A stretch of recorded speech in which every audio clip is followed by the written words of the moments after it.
Hello, crime enthusiasts, are you ready for another chilling investigation? The case of Marbella Valdez. Juan was born in Tijuana, Mexico's second largest city, located in the state of Baja California. In 2020, when this case was being developed, Juan was 40 years old and owned a cleaning company. Although this was his main job, he seemed to have a true passion for the security sector. On one occasion, he interned at the forensic office of the state prosecutor's office. He is still passionate about being a law enforcement officer. Occasionally, he would even go out on the streets dressed in a police uniform. In August 2019, Juan met a 20-year-old girl named Marbella Valdez. She has a sweet and cheerful personality. She is often called Bella by her family and friends. As a child, she experienced many hardships. At the age of 5, she was sent to an orphanage. She continued to spend the following years in such facilities. According to local pastor David Lopez, who was present when the girl was admitted to the orphanage, she quickly demonstrated her kind nature and goodwill. This helped her win love and respect from the other children, as well as from the staff there. Although facing many difficulties, Marbella still feels optimistic and loves life. At the orphanage, she made friends like Brenda Valdez and Jairo Solana. Brenda became very close to her. Pastor David observed that they were often playing together and always by each other's side during various activities. They always love, help, and protect each other. Brenda took on the role of an older sister who was always there for her. Over time, Marbella started dreaming of a better future and successfully completed both primary and secondary school. She was considered a good student and actively participated in youth religious groups. She realized that progress comes from studying and working hard, so she started selling sweets to her schoolmates at the age of 16 and did extra work as a house cleaner. Fortunately, on her journey to success, Marbella had support. William Messick, an American IT executive, had been helping her and Brenda for some time. In 2014, he started a program to aid orphans from Tijuana, Mexico. His idea is to help children during the most difficult and vulnerable stages of their lives, until they are mature enough to face life on their own. Having been an orphan himself, William understood their struggles. His project included a scholarship program. After meeting Brenda, they formed a close bond, like father and daughter. Brenda told him about her friend, Marbella, from the orphanage, and soon he included Marbella in his program. In 2018, Marbella graduated from high school. She then enrolled at the Autonomous University of Baja California to pursue her dream of becoming a lawyer, with a focus on protecting children's rights. As she entered adulthood, William helped both Marbella and Brenda rent an apartment. Later, when she expressed her desire to live independently, and William once again supported her, acknowledging her maturity and sense of responsibility. During this time, she started university and also looked for a job to support herself. With William's help, she even purchased a car to commute easily between work, university, and home. Marbella started working at a gas station owned by Randy Chicas, a Mexican company that supports women. Her shift began at 5:30 a.m. and ended at noon. After lunch, she would head to the university to study law. Despite her packed schedule, but she made time for church services. It was at the gas station that she met Juan, who owned a cleaning company. One day, he stopped by to fill up the company car. He was immediately attracted by the friendliness and charm of Marbella. From then on, he made it a point to visit the station almost daily, filling up his cars and trying to strike up a conversation with Marbella. She treated him with the same courtesy and smile she gave to all her other customers. Soon, Juan started giving Marbella gifts, such as sweets, toys, and chocolate. He even brought breakfast for her and other female employees. She told William, who she thought of as her father, about Juan's actions.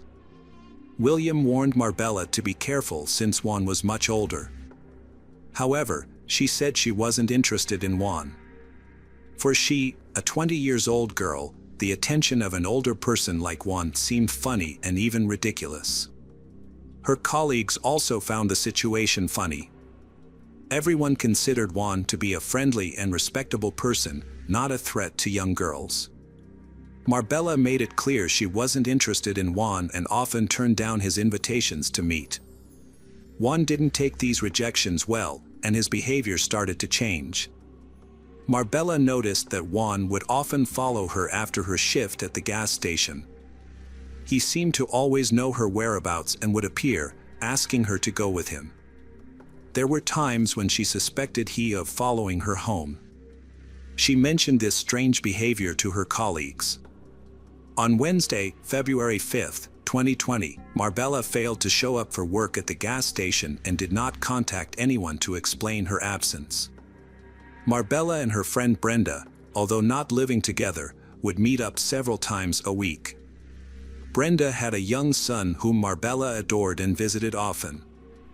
They would talk on the phone daily.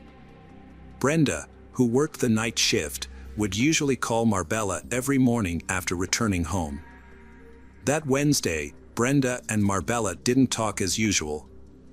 Brenda woke up around 9 a.m. to find a message from Marbella saying she had a stomach ache and wouldn't be going to work. Instead, she planned to see a doctor. This message worried Brenda for two reasons: her health and the unusual manner in which the message was written. It was also strange that she didn't call. Brenda tried to reach Marbella but couldn't, so she contacted their mutual friends. However, none of them had any information about Marbella's whereabouts. The group of friends began searching for Marbella in local hospitals and medical centers, but they couldn't find her anywhere. Brenda and one of her friends decided to visit Marbella's house. They knocked on the door and rang the bell, but there was no answer. Normally, Marbella would leave a window slightly open for her friends to come and go. This time, the window was wide open. Brenda climbed in through the window and found the interior of the house looking as if Marbella had just come home from university. Her belongings, including books, clothes, bag, and car keys, were all in their usual places. However, Marbella is missing. Throughout the day, they searched various locations but found nothing. According to Brenda, they went to the police to report Marbella missing. However, because Marbella was an adult, police regulations required waiting 3 days before launching an official search. Despite this, an investigation began right away. Brenda and her friends started making flyers with Marbella's photo. Marbella was described as a young girl with brown eyes, long straight chestnut red hair, dark skin, a slim build, a height of 1.50 meters, and a weight of 45 kilograms. They posted and distributed these flyers throughout the city. At the same time, William used his network of contacts to launch a search campaign for Marbella. Along with Brenda, they even attempted to hack into Marbella's phone to determine her location, but this was unsuccessful. In the later interview, Brenda mentioned that even Juan's behavior became more suspicious. 3 days after Marbella's disappearance, on February 8, the police received a call from a man who reported finding a woman's body in a dump in the Colonia Te Collet area. This location was over 26 miles from Marbella's house in southern Tijuana and was so remote. It took the police a long time to locate this site, but they eventually arrived. Among a pile of garbage, they discovered a large black bag containing the body of a young woman. She was dressed in blue pajamas with images of black puppies and animal print slippers. The body was almost face down, with the legs tied with a yellow cord and the hands tied behind the back with a pink scarf wrapped. The body was taken to the morgue for examination, while investigators collected evidence at the scene. After finding the body, police informed Brenda that the body's characteristics matched the description of Marbella. Brenda and William immediately went to the morgue, but were told they had to wait until the next day to examine the body. Juan unexpectedly appeared and helped them gain access to the morgue. Unfortunately, they determined that the body was that of Marbella. At that time, Juan did not know that Brenda and Marbella's friends had reported him to the police, as they suspected him of stalking Marbella.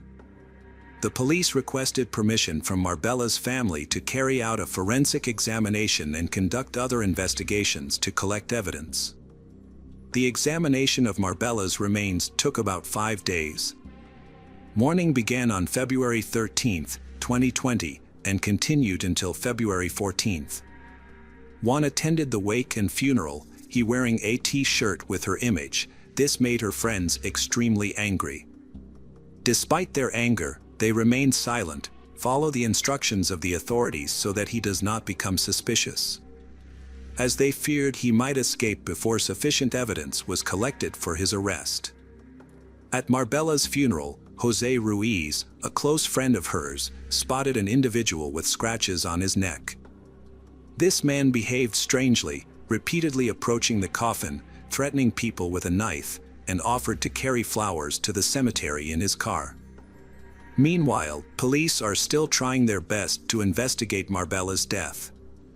Forensic results revealed that she died from asphyxia due to severe compression of her neck, which blocked her air supply. She also suffered serious blows to the abdomen, causing damage to her internal organs. In front of the University of Baja California, Marbella's classmates held a memorial in her memory. They emphasized that she was a victim of violence by men, a serious problem taking place across Mexico. The investigation into Marbella's killing included interviews with people who knew her. Through the interviews, it was learned that a few days before she was killed, she had spoken to Juan. He said that he was a federal police officer in Baja California and worked as a specialist at the Attorney General's office. However, it was discovered that he had only interned at the Attorney General's office. Additionally, some media outlets reported that he had a criminal record and was imprisoned for offenses related to illegal substances in the state of Sonora. The results of a search of Marbella's car were even more troubling, as experts found a hidden geolocation device. Later, a search of Juan's house uncovered several similar devices and satellite detection receivers. This explains why he always knows where she is. However, the most compelling evidence came from a forensic examination of the body, which revealed fingerprints and semen. DNA analysis confirmed that these matched the genetic sample taken from Juan when he was brought in for questioning. An analysis of Marbella's mobile phone showed that her phone and Juan's were always in the same locations during her disappearance. This shows that he used her phone to send messages to her friends. A few days after the funeral, Juan was charged with the murder of Marbella, and on February 22, 2020, he appeared in court for the first time. During this hearing, it was revealed that after her disappearance, he contacted the state attorney general's office several times to ask about the investigation's progress. He also expressed his wish that the person responsible for Marbella's death would not be punished.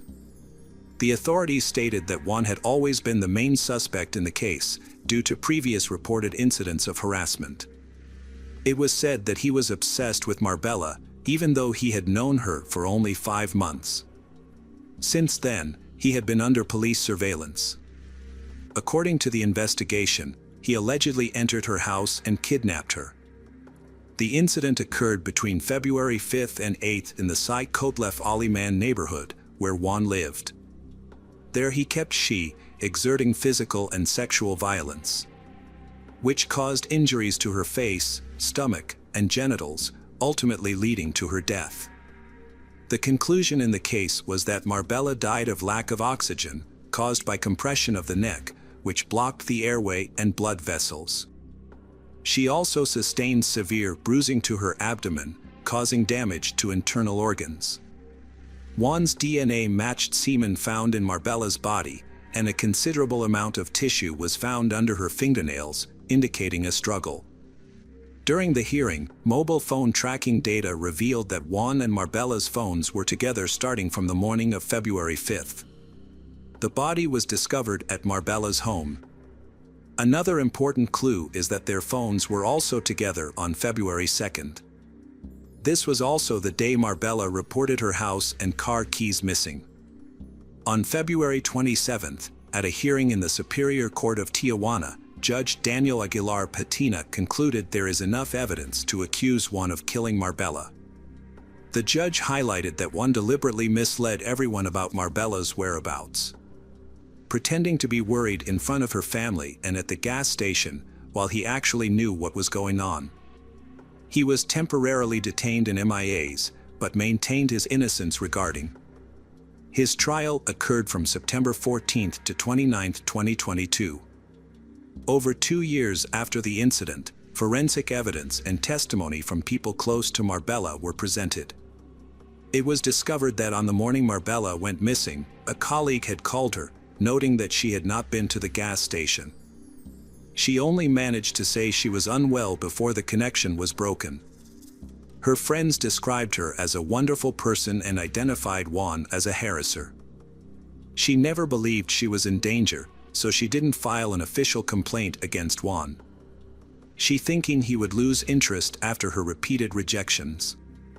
Other witnesses mentioned that he often pretended to be a law enforcement officer, but he was just an intern at the University of Justice.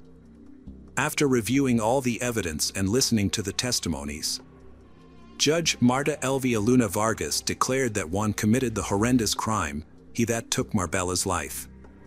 She then sentenced Juan to 42 years and 6 months in prison for the murder of Marbella Valdez. Hi there, investigators. It's time to uncover the truth behind another case. The case of Jake Wagner.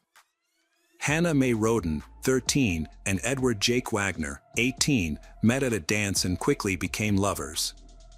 As a result, the Roden and Wagner families began to spend time together, sharing weekends and parties, and Hannah Mae and Jake's love continued to grow. When Hannah Mae turned 15 years old, she revealed that she was pregnant. Jake was delighted with the news and hoped his family would be too. The Wagner family placed great emphasis on tradition and family lineage, and they adored children, viewing them as a continuation of their traditions. In fact, they often passed the name down from generation to generation, as seen in Jake's family, with his father being George Wagner III and his brother George Wagner IV. On the other hand, the Roden family had a more practical approach to family life.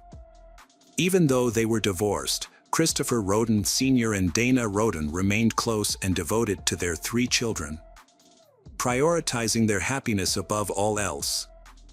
Unlike the Wagner family, the Rodens lived modestly, with Christopher working odd jobs and Dana as a nurse's assistant. Despite economic limitations, the Roden family instilled strong traditional values in their children, including Christopher Jr., Hannah Mae, and Clarence, Frankie. The family was overjoyed when Hannah Mae gave birth to a daughter named Sophie, and they threw a big party.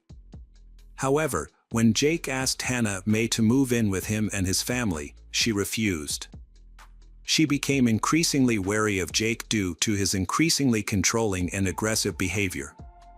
Hannah Mae was initially attracted to Jake's caring and thoughtful nature, but over time, she realized that Jake was trying to limit her independence.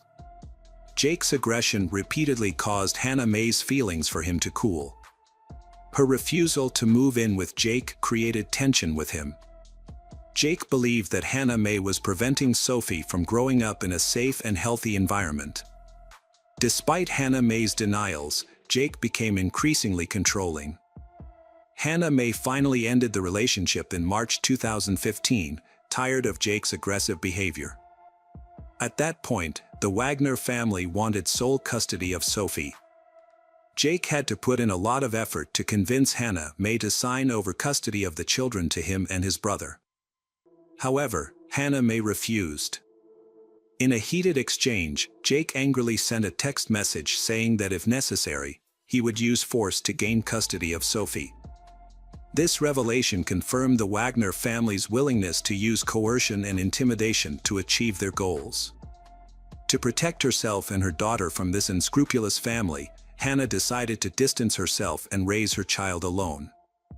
She chose to work as a nursing assistant, continued her studies, and took care of Sophie herself. The situation escalated when Hannah became pregnant again. Although Hannah confirmed that the child was not Jake's, he still had doubts and tried to discover the truth. In December 2015, Jake logged into Hannah's social media accounts but found no evidence of an affair. A trial ensued, involving repeated interactions between the Wagner family and Hannah. In one text message, Hannah asserted that the Wagner family would have to get rid of her before they could gain custody of Sophie. Jake shared this letter with his family, angering them. His grandmother, Rita Newcomb, 65, retaliated by forging an important custody-related document. During the custody trial for Sophie, Christopher Roden and George Wagner, 3, had a heated argument. This incident caused a complete rift in the relationship between the two families. The Wagner family soon came up with a terrible idea. They believed that Hannah Roden was uncooperative and decided that the only solution was to eliminate her and the entire Roden family in order to gain custody of Sophie. By Christmas 2016, this twisted idea was the start of a terrible crime. While everyone focused on love and celebration during the holiday season, the Wagner family had other intentions. They held a family vote to decide whether to continue with their evil plan or not. After everyone agreed, they assigned each person roles and began preparing. The Wagner family spent 5 months researching the Roden family home, including surveillance cameras, daily habits, and work schedules of each Roden family member. Each member of the Wagner family was assigned a specific task. Angela Wagner purchased a communications blocking device and planned to secretly install it on the Roden family's phone to prevent anyone from being able to contact the police. George Wagner, 3, offered to build a homemade silencer and handle transportation the night of the crime, securing a truck and not attracting attention. Meanwhile, Sophie was safe at home with Angela because the court had awarded Hannah and Jake joint custody of Sophie. The Wagner family chose the time when it was their turn to care for Sophie in order to keep Sophie safe. It was clear that the Wagner family had meticulously planned every detail to carry out a perfect execution. At approximately 8 a.m. on April 22, 2016, George Wagner, 3, visited Christopher Roden under the pretense of offering Christopher a job opportunity that could improve his family's financial situation. However, the job offer was just an excuse to get into the house. A moment later, Christopher Roden Sr. opened the door. A while later, as usual, Bobby Jo Manley arrived at Christopher's house to take care of the Roden family's animals. While outside the house, she noticed someone was inside, which was unusual for that time of day. Every member of the Roden family usually went about their work and was not at home. However, when she entered the house, she found Christopher and his cousin Gary, 38, lying in a pool of blood. Horrified, Bobby grabbed the phone and called emergency services, reporting what she had seen and asking for assistance.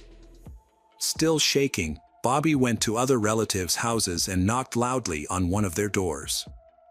A 3-year-old boy, the son of Clarence, Frankie Roden, appeared, and Bobby asked him where his parents were. However, the boy did not respond but just pointed towards the bed. When she entered the house, she witnessed another horrifying scene.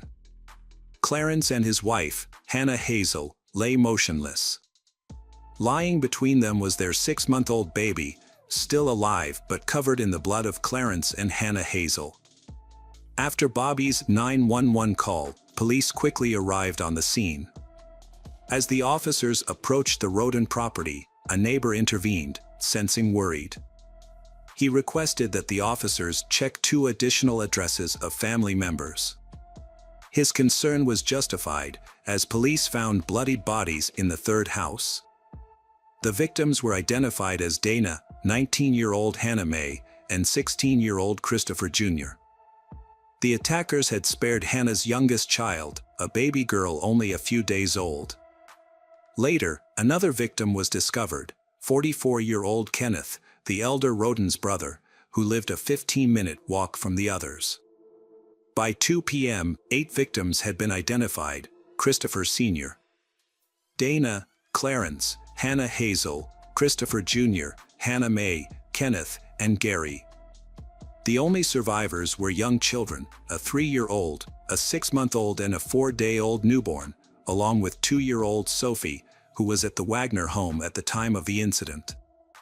After examining the bodies, police concluded that all the victims had been killed in their sleep by gunshot wounds. Detectives later reconstructed the events of that day. Christopher Sr. was awake when the attackers burst into the house, as evidenced by a wound on his right arm. Christopher Sr. attempted to defend himself but was hit with 9 shots to the head, torso, and limbs. In addition, 5 bullets were removed from Dana Roden's neck and head. The rest of the family died from gunshot wounds to the head. Gary was shot 5 times, Christopher Jr. 4 times, Clarence and his wife Hannah Hazel 3 times each, and Hannah Mae twice. Kenneth was the only one shot once. In total, the assailant fired 32 shots, with some shots fired after the victims were already dead. Some bodies also showed signs of physical abuse. Since no one in the area heard anything, investigators believe the perpetrators used silencers, indicating a carefully planned and executed act. It was clear that the victims were targeted, and someone wanted revenge on the entire Roden family. During the search, police found 5 Remington shell casings of different types and an unused bullet from a different gun model. The scale of the case shows that this was a case with multiple murderers. Leonard Manley, Dana's father, claimed that the criminals must have known the family well, or the dogs would have been barking loudly. The question of who committed this act kept police officers busy. The Attorney General's office provided over $20,000 for the Roden family's funeral. Roden family were buried in several stages. On April 28, 2016, Gary was the first to be laid to rest in South Shore, Kentucky. Hannah Hazel's funeral followed on May 1 in the village of Atway, Coteau County, Ohio. The remaining members were buried on May 3 in West Portsmouth, in the same county. Many local residents attended to pay their respects to the family. The surviving children were placed in the care of relatives. The neighborhood was gripped by fear. Police advised relatives of the victims to take precautions and warned all residents of Pike to stay their homes at night. The brutal mass murder outraged residents across the state, who demanded that the investigation's findings be made public and the perpetrators be caught as soon as possible. As part of the investigation, the murdered family's 3 homes had been investigated, followed by several more vehicles the following day. Forensic experts had participated in the investigation and had meticulously examined the homes, but no DNA evidence of the suspects had been found in any of the homes. Cameras had been installed in the houses, but they had not provided any useful information because they had been disabled. It seemed the culprit had planned every detail carefully, leaving no clues behind. However, detectives eventually discovered a key piece of evidence that had helped solve the case. An important detail was that marijuana plants were discovered at 3 crime scenes. At one location, around 200 plants were found. The police believed the cannabis was grown for sale rather than personal use. This led to speculation about the involvement of Mexican drug traffickers. However, the amount of cannabis found was too small to suggest an attack by an entire cartel.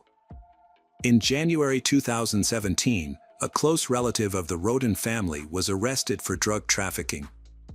This was considered a coincidental circumstance. Leonard Manley stated that his daughter, Dana, had no involvement with the cannabis operations.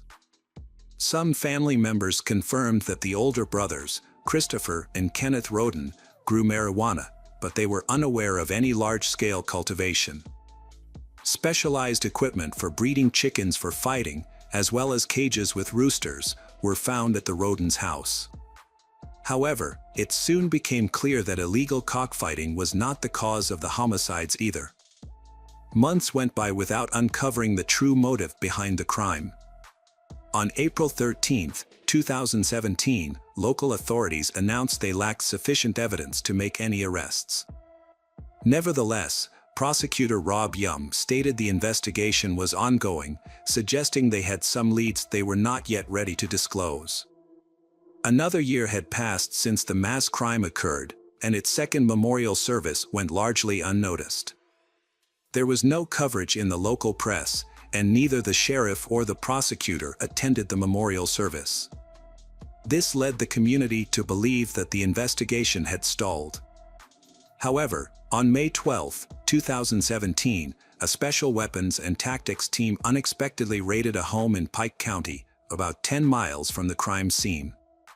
Initially, they were searching for suspects, but it was later revealed that they were gathering evidence. Detectives also searched a house in Adams County that had once been owned by Jake Wagner, although he had sold it by then. The investigation took a dramatic turn on June 20, 2017, when the focus shifted to the Wagner family. The investigation included 26-year-old Jake, 27-year-old George III, 47-year-old George IV, and 48-year-old Angela, who lived approximately 15 miles from the victim. The Wagner family moved to Kenai, Alaska, claiming they were struggling to stay in the area.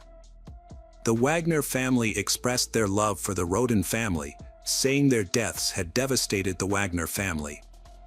The investigation indeed had a breakthrough. Authorities were seeking information from the public about the Wagner family's dealings in guns, ammunition, vehicles, and other related topics. According to the investigation, every family member was involved in the crime that occurred on November 13, 2018. The Attorney General announced that the Wagners and their sons had been arrested and charged with planning and carrying out the murder.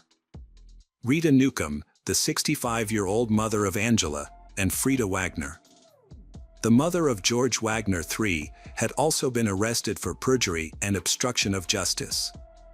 In 2019, Rita Newcomb had undergone handwriting analysis to confirm her role in forging guardianship documents for Sophie. To avoid going to jail, she had entered a plea deal. As a result, the charges against Frederica Wagner were dropped in June 2019. 2 years later, on April 22, 2021, Jake had reached an agreement with the prosecution.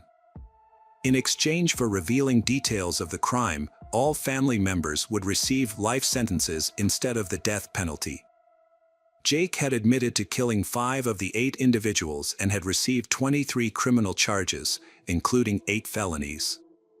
The remaining charges had included theft, conspiracy, illegal possession of ammunition, forgery, interception of messages, unlawful use of property, obstruction of justice, corrupt activities, and unlawful intimate conduct with a young woman.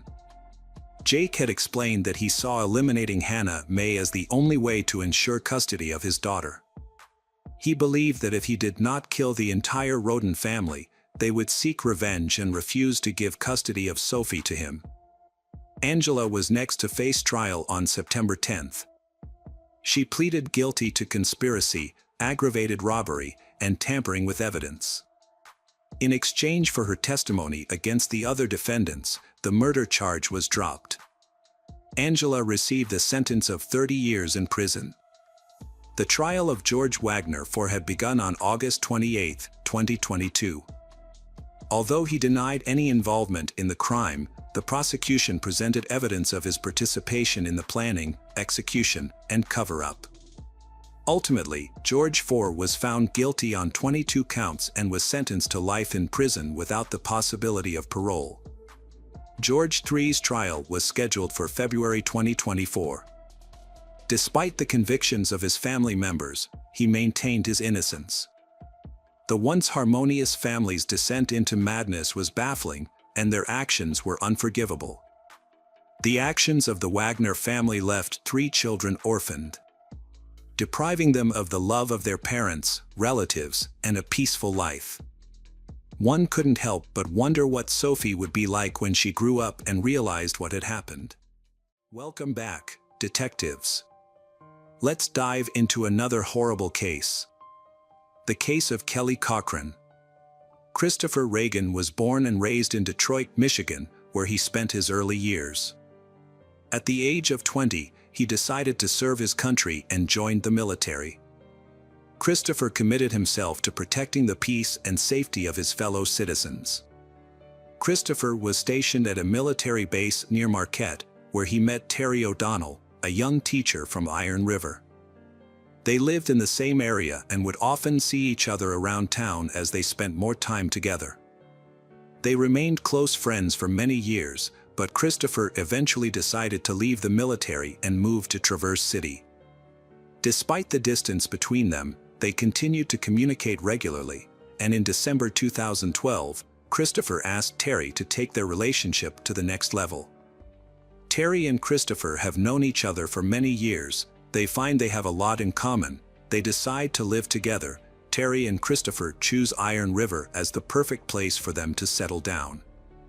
Christopher finds a job at a factory that makes parts for military ships, where he becomes a supervisor. However, after 2 years of living together, problems began to arise in their relationship. Unfortunately, they didn't make an effort to work through their issues, and it became clear that their relationship was coming to an end. Eventually, they made the difficult decision to go their separate ways. Despite the breakup, they were able to part on good terms and remain friends. After breaking up with Terry, Christopher realized that he couldn't live in her house anymore, so he decided to rent his own house. He felt that the town he lived in was too small, and he wanted a more dynamic city. Christopher began applying for jobs in various locations, sending out his resume in search of a new job. In October 2014, Christopher found a job in Asheville, North Carolina. As Christopher settled into his new life in Asheville, he contacted Terry on October 14th, telling her that he would be taking the day off tomorrow and looking forward to meeting Terry for a walk. However, on October 15th, Christopher did not contact Terry as planned. Terry became worried and tried calling him for several days, but he did not answer. She even contacted their mutual friends. 10 days after Christopher went missing, Terry filed a police report. The police accepted the report and told Terry that Christopher had probably moved to a new job in North Carolina and that he had started a new life and wanted to contact old friends.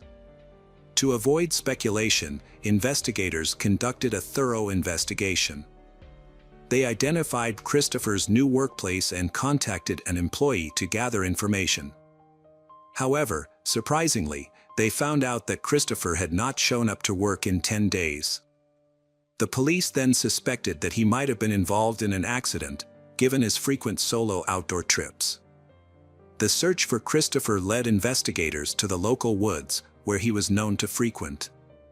Trained search dogs were brought in to aid in the effort. But no signs of Christopher were found.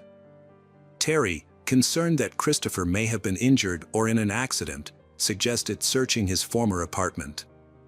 The investigators agreed and visited the apartment, where they were met with a scene of disarray.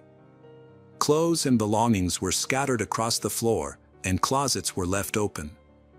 Initially, they thought that Christopher might have simply been messy, but Terry disputed this, stating that Christopher was typically neat and organized. The detectives started to suspect a connection between the recent events and the crime. After investigating Christopher's home, they decided to expand their search. A thorough search of the neighborhood led them to find Christopher's car 8 miles outside Iron River, near the city limits. The police found it unusual that the car was left there, suggesting it might have been abandoned unintentionally. After forcing open a door, they searched the interior and found nothing suspicious, only ordinary clothing. However, one of the officers noticed a small yellow piece of paper on the front passenger seat with a detailed route written on it. They decided to follow the route to see where it led. Although the paper did not specify an exact address, the directions were clear. According to Terry, Christopher, although familiar with the city of Iron River, did not know the local street names, so he wrote down the directions using landmarks such as bus stops and gas stations. Terry deduced from the detailed notes that this was Christopher's first time visiting the location. The detectives followed the route outlined on the paper, which led them to a nearby town and a specific house mentioned in Christopher's notes. When they arrived, they knocked on the door to gather information in Christopher's connection to the location. A man named Jason Cochran answered the door, and his wife Kelly was there. The police explained that they were investigating Christopher's disappearance and had found a lead pointing to this address. Terry, who worked with Christopher at the same factory, revealed that they were co-workers. She had tried to contact Christopher via text message in mid-October but had not received a response. Investigators found a note in Christopher's car that showed the route to Jason's house. Although confused, Jason and Kelly agreed to cooperate with the investigation. After a short interrogation without any further clues, the detectives left Jason Cochran's house. Detectives then interviewed Christopher's co-workers at the factory. A supervisor shared that Christopher had been having an affair with Kelly Cochran, which was an open secret among employees.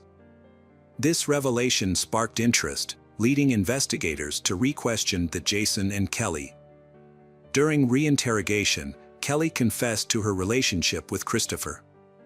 However, she claimed that she could not reveal this information earlier because her husband Jason was present. According to Kelly, Jason agreed to her affair. However, Christopher's colleagues disputed Kelly's story. They claimed that Jason did not approve of Kelly's affair. When Jason was later brought in for questioning, he completely denied approving of Kelly's affair. His strong objection to Kelly's infidelity aroused suspicion and made him a suspect. The investigation into Christopher's disappearance was ongoing, but the lack of concrete evidence made it impossible to determine whether Kelly was involved. As a result, Kelly and Jason were released from the police station. The case remained unsolved for 5 months. In March 2015, a new investigator, Detective Jeremy Ogden from the Hobart Police Department, took over the case. Jeremy Ogden began by thoroughly examining the Jason Cochran family's background. Kelly and Jason had met in high school and started living together soon after graduation. They had distinct personalities. Kelly was outgoing, sociable, and talkative, while Jason was quiet and reserved. He rarely initiated conversations, only responding to questions asked of him. Despite their differences, they decided to get married. After the wedding, they started a business together, providing swimming pool maintenance services. The business was modest, but it provided a decent income for they. Jason handled most of the pool maintenance work, but the constant stress and physical strain took a toll on his health. He began to experience back problems and felt increasingly heavier every day. Eventually, he realized he could no longer continue running the business. Kelly then took over the responsibilities of running the business, hoping that Jason would soon recover and return to his duties. However, his condition continued to worsen, and medical treatments were not providing the desired relief. Kelly searched for alternative ways to help her husband recover. During her search, Kelly discovered a plant that offered hope for Jason's recovery. However, the plant was banned in their home state, making it inaccessible to them. To access the treatment, Kelly and Jason decided to relocate to Michigan, specifically Iron River Township, in 2014. Jason consulted his doctor and received a prescription for pain medication. Around the same time, in early 2014, Jason's wife, Kelly Cochran, started working at a factory that manufactured parts for U.S. warships. Kelly and Jason moved to the area. Kelly and Jason worked at the same factory where Christopher Reagan worked. Christopher and Kelly found common topics of conversation and over time became close friends. This friendship was especially important to Christopher. After gathering evidence, prosecutors presented their case to a Michigan judge to obtain a search warrant for Kelly and Jason's home. The judge granted the warrant, and on March 6, a team of investigators searched Kelly and Jason's home, carefully searching for any evidence related to Christopher's disappearance. The only significant discovery was a book written by Jason. He used a pseudonym in the world of video games. The title of the work was ordinary, but its content was horrifying. In this dark and violent book, Jason described the murder of the person who had harmed him. After reading the book, the detectives noticed a character who bore an uncanny resemblance to Christopher. This raised suspicions about Jason, leading them to wonder if he had been inspired by the real-life crimes he had committed. 3 weeks later, a second search of Jason's home was conducted. The police hoped to find crucial evidence that had been missed in the first search. However, when they arrived at the Jason's home, they found it empty, with no cars in sight. Repeated attempts to knock on the door went unanswered. It was later discovered that Kelly and Jason had fled the state shortly after the initial search, moving to Indiana. Their sudden departure left investigators concerned. Michigan police, needing a DNA sample, asked Indiana police for help. Indiana police went to Jason's new home, where they had just moved. The investigation into Christopher Reagan's disappearance ran out of clues. Time passed, and on February 22, 2016, Hobart, Indiana, police received a frantic call from Kelly Cochran, who tried to explain that her husband, Jason, was not breathing. When paramedics arrived, Kelly was in a panic. It was clear that Jason was beyond saving. He was sitting in a chair, his face burning like fire, as if he had overheated. The doctors officially confirmed Jason's death. His body was then sent for a thorough forensic examination. Meanwhile, Kelly was handed over to a police patrol and taken to relatives who lived nearby.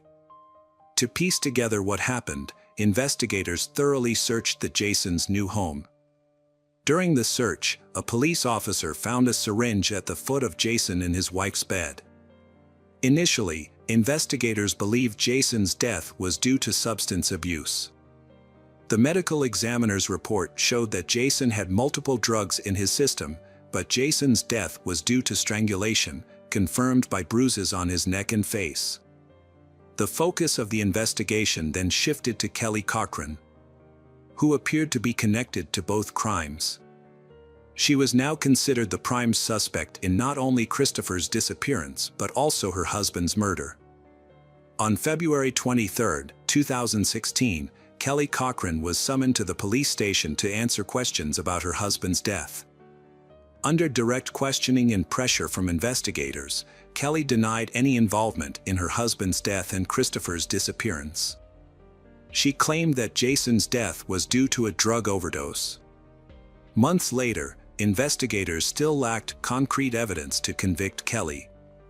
During the investigation, Detective Jeremy Ogden met Walter Hammerman, a close friend of Jason's. Kelly informed Walter of Jason's death, who then contacted the police. Walter shared his insights with investigators, saying he did not believe Jason's death was caused by drugs. He claimed that Jason had used herbs to relieve his chronic back pain. In March of the previous year, Jason confided in Walter about his concerns. Jason and Kelly were asked to go to Indiana because the Iron River police suspected them of being involved in Christopher's disappearance. This had a significant impact on Jason, leading to depression. Walter observed a notable change in Jason's behavior, with Kelly increasingly taking control over his life. Jason appeared to be constantly anxious, and he began to avoid social gatherings as soon as Kelly returned from work. As the investigation progressed, this information became a vital link. After the medical examiner determined that Jason had died from strangulation, Detective Ogden devised a plan to pressure Kelly into revealing the truth about Jason's death. Walter, Jason's friend, was used as bait to lure Kelly into a trap. On March 12, 2016, Walter, under police surveillance and equipped with a listening device, called Kelly. He told her that Jason had given him a letter containing important information before his death, with the condition that it be sent to the police if anything happened to him. However, Kelly surprisingly asked Walter to drop the idea, which caught both Walter and the police off guard. Despite this development, the detective still lacked direct evidence to build a case. In the weeks following her initial questioning, Kelly was subjected to multiple interrogations by investigators trying to uncover the truth. Despite their efforts, she continued to deny any wrongdoing.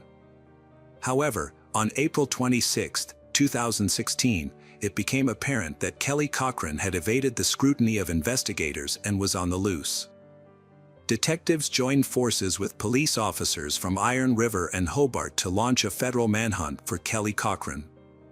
Walter Hammerman, who had cooperated with the police, was shocked and frightened by the news. He feared that Kelly might never be caught and could potentially harm him again. As the search for Kelly intensified, her phone went off, leading investigators to believe she was deliberately concealing her location. Kelly evaded police and fled to Wingo, Kentucky, over 6 hours away from Hobart. A detective notified the local authorities to exercise extreme caution if they found Kelly. Police in Wingo identified Kelly at her cousin's house on April 28. Understanding that she posed a potential danger and was prone to attempting to escape, officers rapidly proceeded to the residence, avoiding advance warnings that afternoon and detaining Kelly on site. During the interview, Kelly revealed new details. That Kelly was deeply in love with Jason and wanted to leave the city life behind to start over with him. On October 13, 2015, Jason discovered Kelly's infidelity. Jason made a dark pact. The adulterer was obliged to kill his lover if the affair was exposed. Kelly claimed she had never taken this pact seriously, thinking it was just a joke. However, Jason was resolute and warned Kelly that if she didn't fulfill her end of the bargain, he would take matters into his own hands. Despite her reservations, Kelly reluctantly helped Jason commit a heinous crime. The next evening, October 14, 2015, Christopher arrived at Kelly's house, eager to spend a romantic evening with Christopher while her husband was away. Kelly had planned a fun evening, complete with dinner and intimacy. Kelly and Christopher had dinner together and then went upstairs to the house. Then Jason suddenly appeared. Jason rushed into the bedroom, holding a rifle. Christopher immediately realized that he was in danger. Without hesitation, Jason shot Christopher in the head, killing him.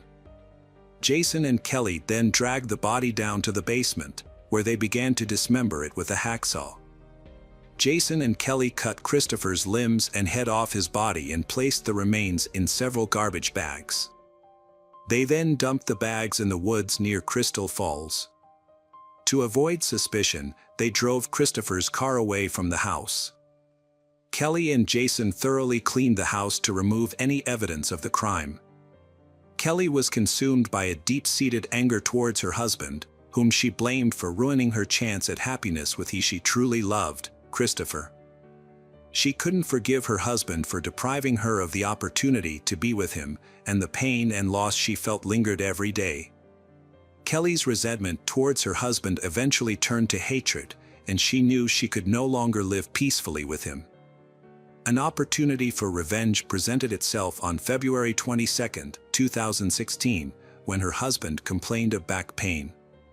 Kelly convinced him to let her give her an injection, but she deliberately gave him a dose that killed him. However, the medication didn't work as planned, and her husband was still breathing. Kelly then suffocated him by covering his mouth and nose with her hands. To ensure he was dead, she also squeezed his neck, which explained the bruises found on his body. After confessing to the crime, Kelly cooperated with the police to help them locate Christopher's remains. On May 18, 2016, Detective Jeremy Ogden led a team to a remote area near Crystal Falls to search for Christopher's body. A canine unit picked up the scent and led the team to a small hill, where they found a human skull with bullet holes, indicating a homicide. The team believed they had discovered Christopher's remains. Further examination of the scene yielded additional evidence, including a .22 caliber bullet, a broken firearm. Dental records later confirmed the victim's identity. This breakthrough finally solved the case that had haunted investigators for 2 years. Kelly Cochran was formally charged with the murders of Christopher and Jason Cochran in April 2016. On February 13, 2017, Kelly was brought to court in Michigan to face charges. The prosecutor argued that Kelly was the mastermind behind the crime and that she had planned and executed. The prosecution presented strong evidence, including Kelly's own confession, to support their case. However, Kelly told a different story. She claimed that her husband, Jason, was the one who had planned and committed the crime. According to Kelly, Jason was jealous and had been abusing her. On the day of the crime, Jason allegedly hid in the basement and surprised Kelly and Christopher, then shot Christopher in a fit of rage. Kelly also claimed that Jason had forced her to help him dismember the body by threatening to harm her. Despite Kelly's new version of events, the jury found her guilty of premeditated murder after deliberating for 3 hours. She was sentenced to life in prison without the possibility of parole. After being sentenced, Kelly Cochran was sent directly to Crown Point Correctional Facility in Ionia, Michigan, where she is currently serving her sentence. Hey detectives! Welcome back. We've got another mysterious case to explore. The case of Christy Lynn Mullins. Christy Lynn Mullins was born on August 28, 1960, in Columbus, Ohio, one of 6 children in a large family. They lived in a quiet neighborhood, away from the noise and chaos of the city. In the summer of 1975, 14-year-old Christy spent most of her days socializing with friends and family, often going to the local neighborhood swimming pool. In late August, Christy babysat for a family friend on the evening of August 22nd. The next day, August 23rd, she woke up around noon and decided to go swimming to cool off. She invited her sister Kim to join her and they went to the residential area. While Kim went swimming, Christy relaxed on a deck chair. A short time later, Kim went ashore and found Christy nowhere to be seen, but Kim decided not to look for her and instead stayed at the pool. Surprisingly, when Kim returned home, Christy was not there. Hours passed and Christy still hadn't come home. Kim became even more worried. She decided to look for Christy and ran into a neighbor who told her that the police had found the body of a young woman a few miles away, but they had not been able to identify it. Kim rushed home to tell her parents, who immediately called the police to report Christy missing. It was very likely that the body found belonged to Christy, so the police directed them to the morgue for identification. Although it was difficult to recognize the identity of the body due to the severely bruised face, Christy's mother eventually accepted that the body was Christy's, her beloved daughter, thanks to the birthmark on her leg. Police later explained to the family what had happened. It turned out that at about 2:30 p.m. that same day, a man reported finding a body in the woods behind the local shopping center. He, his wife, and son had gone there to buy toys, but before entering the store, their son wanted to take a walk on the trail behind the building. This path was a popular walking path leading to a river and the area was famous for its beauty. Together with his parents, the son went for a walk on this trail. During their hike, they came across a disturbing scene about 10 yards down the trail. A man was kneeling on top of someone and repeatedly beating him with a wooden object. When he saw the family, he immediately ran away. The father rushed to the scene and found a seriously injured little girl covered in blood. His wife, who had medical training, checked the victim's pulse, but there was none. The father quickly went to a nearby shopping center and called the police from a store. He and his wife provided investigators with a detailed description of the suspect, who was a tall, slim young man with long black hair, wearing jean shorts and boots, about 20 years old. Police created a sketch of the suspect based on their description and distributed it to patrol officers. However, the investigation of the crime scene yielded no results. The wooden object used as the murder weapon was found, but they discovered no other evidence linking the perpetrator. Notably, the victim's hands were tied with a telephone cord and her bikini top was pulled down. Her t-shirt and shoes were found next to her body. Despite these signs, forensic experts found no evidence that a sexual assault had occurred. Luckily, detectives were able to continue their investigation thanks to new information from Kim, who told them about a conversation between Christy and a friend, Carol. The police summoned Carol. Carol recounted to police a suspicious phone call she had received from a stranger claiming to be a local DJ. The man had called her to talk about a fake cheerleading competition at the state fair, which was supposedly being held behind the local shopping mall. He announced the event would start at 1:45 p.m. and had told Carol to wait for someone at the entrance to the forest trail. The police were skeptical about Carol's story, and when they dug deeper, they discovered many inconsistencies. According to Carol, she had originally planned to attend the event with her sister. But they had run into Christy and her sister on the way.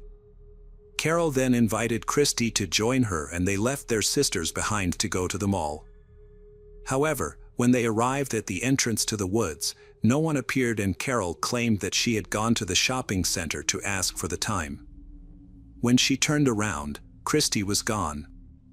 The police investigation revealed that there had been no cheerleading competitions in town, casting doubt on the reason for Carol and Christy's trip to the woods.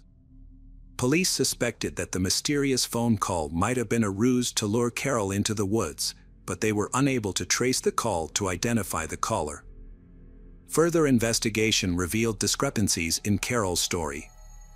She claimed to have met Christy and her sister on the street, but Kim said they had been at the pool and Carol had come to meet them there. Additionally, Christy's mother reported a strange conversation with Carol later that evening, which raised further suspicions. Carol apologized to Christy's mother and revealed that she had been the intended target of a murder involving two people. However, she quickly retracted her words and left. Christy's mother reported this to the police. The police questioned Carol again, but she denied making a statement and stuck to her original story. Carol was then given a polygraph test, which did not reveal any signs of deception when Carol answered key questions. As a result, investigators shifted focus away from Carol and pursued other leads. Police intensified their search for the killer 3 days after Christy's murder. A police officer patrolling the streets of Columbus spotted a man who bore a striking resemblance to a sketch of Christy's killer. Patrol officers quickly called detectives to the scene and asked Jack to accompany them to the station for questioning. The man, Jack Carmen, 25, agreed to go with them. However, the police soon realized that Jack was severely mentally disabled, with an IQ of about 50 points. Results based on many different tests. As a result, Jack had limited communication skills and could not read or write. He was cared for by a specialist medical facility and lived in a supervised apartment. Despite these challenges, detectives could not ignore the striking resemblance between Jack and the composite sketch of the suspect in Christy's case. The interrogation process was extremely difficult due to Jack's limited ability to understand and answer questions. Most of the time, he just answered with one word or stayed silent. The detectives began to question whether Jack was capable of fully understanding their questions. To improve the situation, they had to ask very simple and specific questions.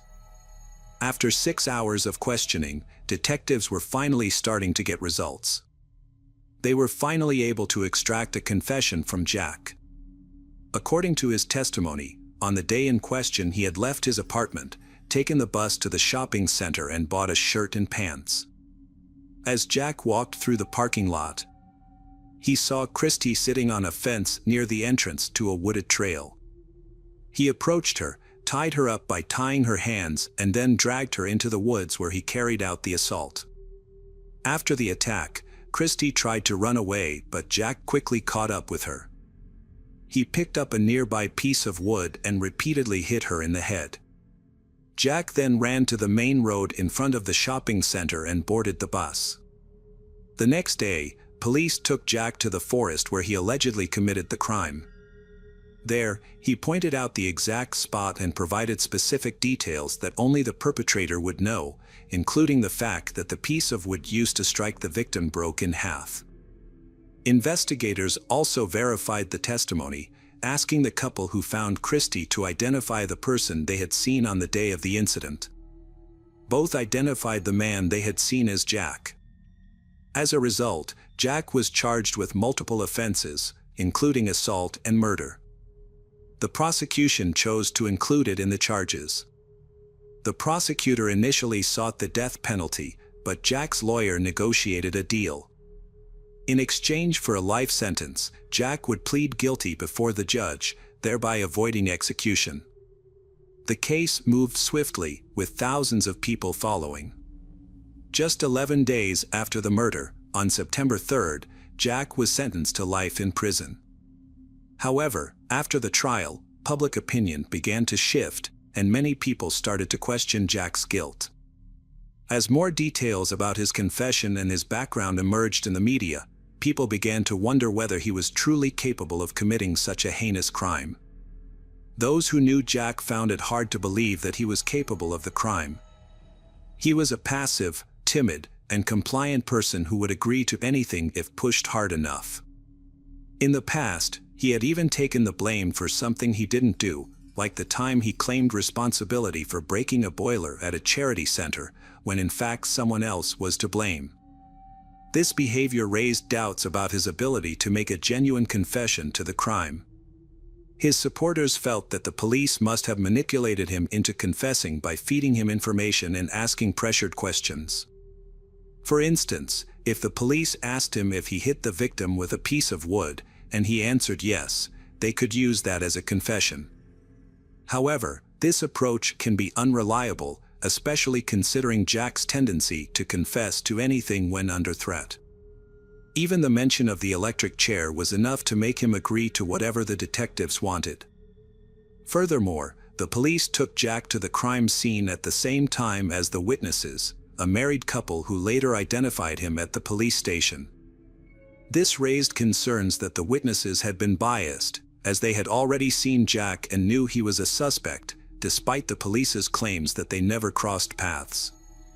There were several red flags surrounding Jack's alleged involvement in the crime. For instance, the police failed to locate the bus driver or any passengers who claimed to have seen Jack on his way to the city center, which contradicted his own statement. Moreover, multiple people at the charity organization building where Jack lived and worked said to have seen him at around 1:30 p.m. This created a major timing issue. Even if Jack had left immediately after being seen by these witnesses, the bus ride to the shopping center on the outskirts of town would have taken at least 40 minutes. Given the crime was committed at 1:50 p.m., it was logistically impossible for Jack to have made it on time. This cast serious doubts about Jack's guilt and raised suspicions that the police may have coerced his confession. Christie's parents, too, began questioning whether Jack was the true culprit. At the height of the controversy, approximately 70 individuals gathered in front of City Hall on September 9th to draw attention to the case and advocate for a comprehensive investigation. They established a public committee aimed at securing justice for Jack. As a result, Jack was assigned a new lawyer, who swiftly petitioned for a case review.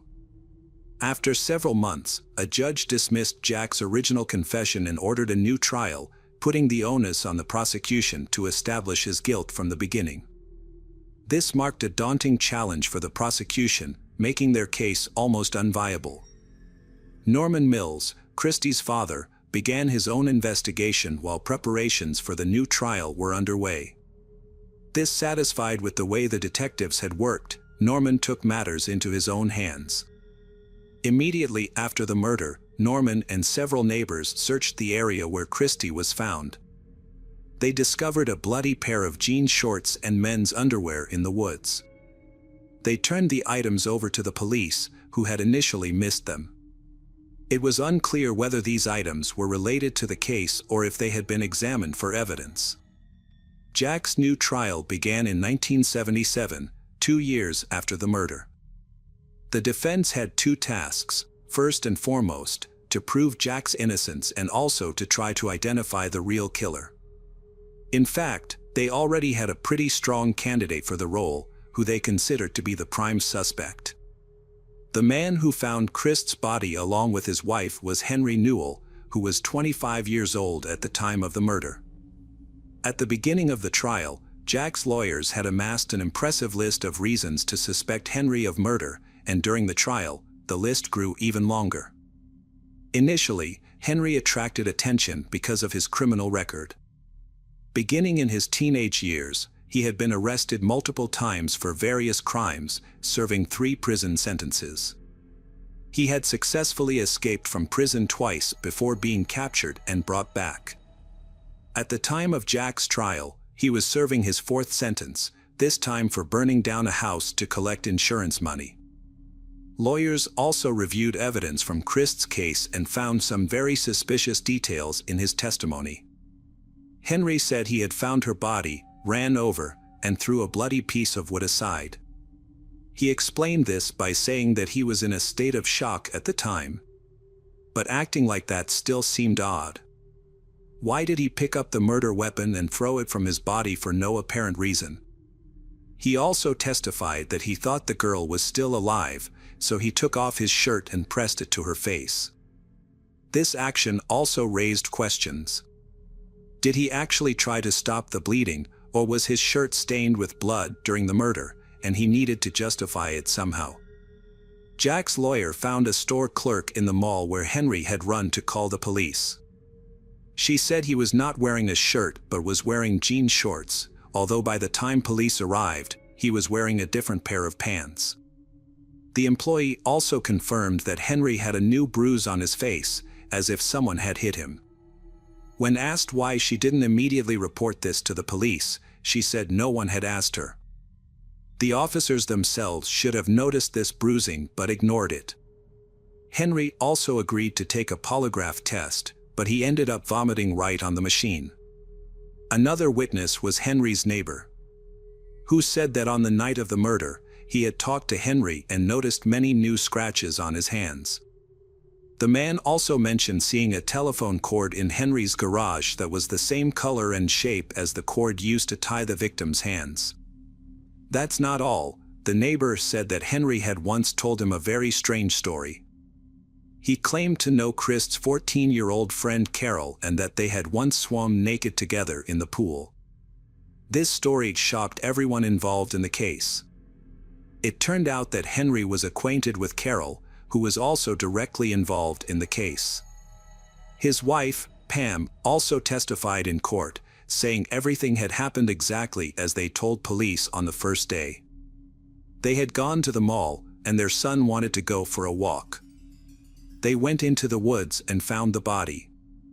Pam added that up until that point, Henry had remained at home and only stepped outside for a few minutes to scare away neighborhood children who had begun throwing firecrackers into their yard. Carol also testified, saying she had never met Henry.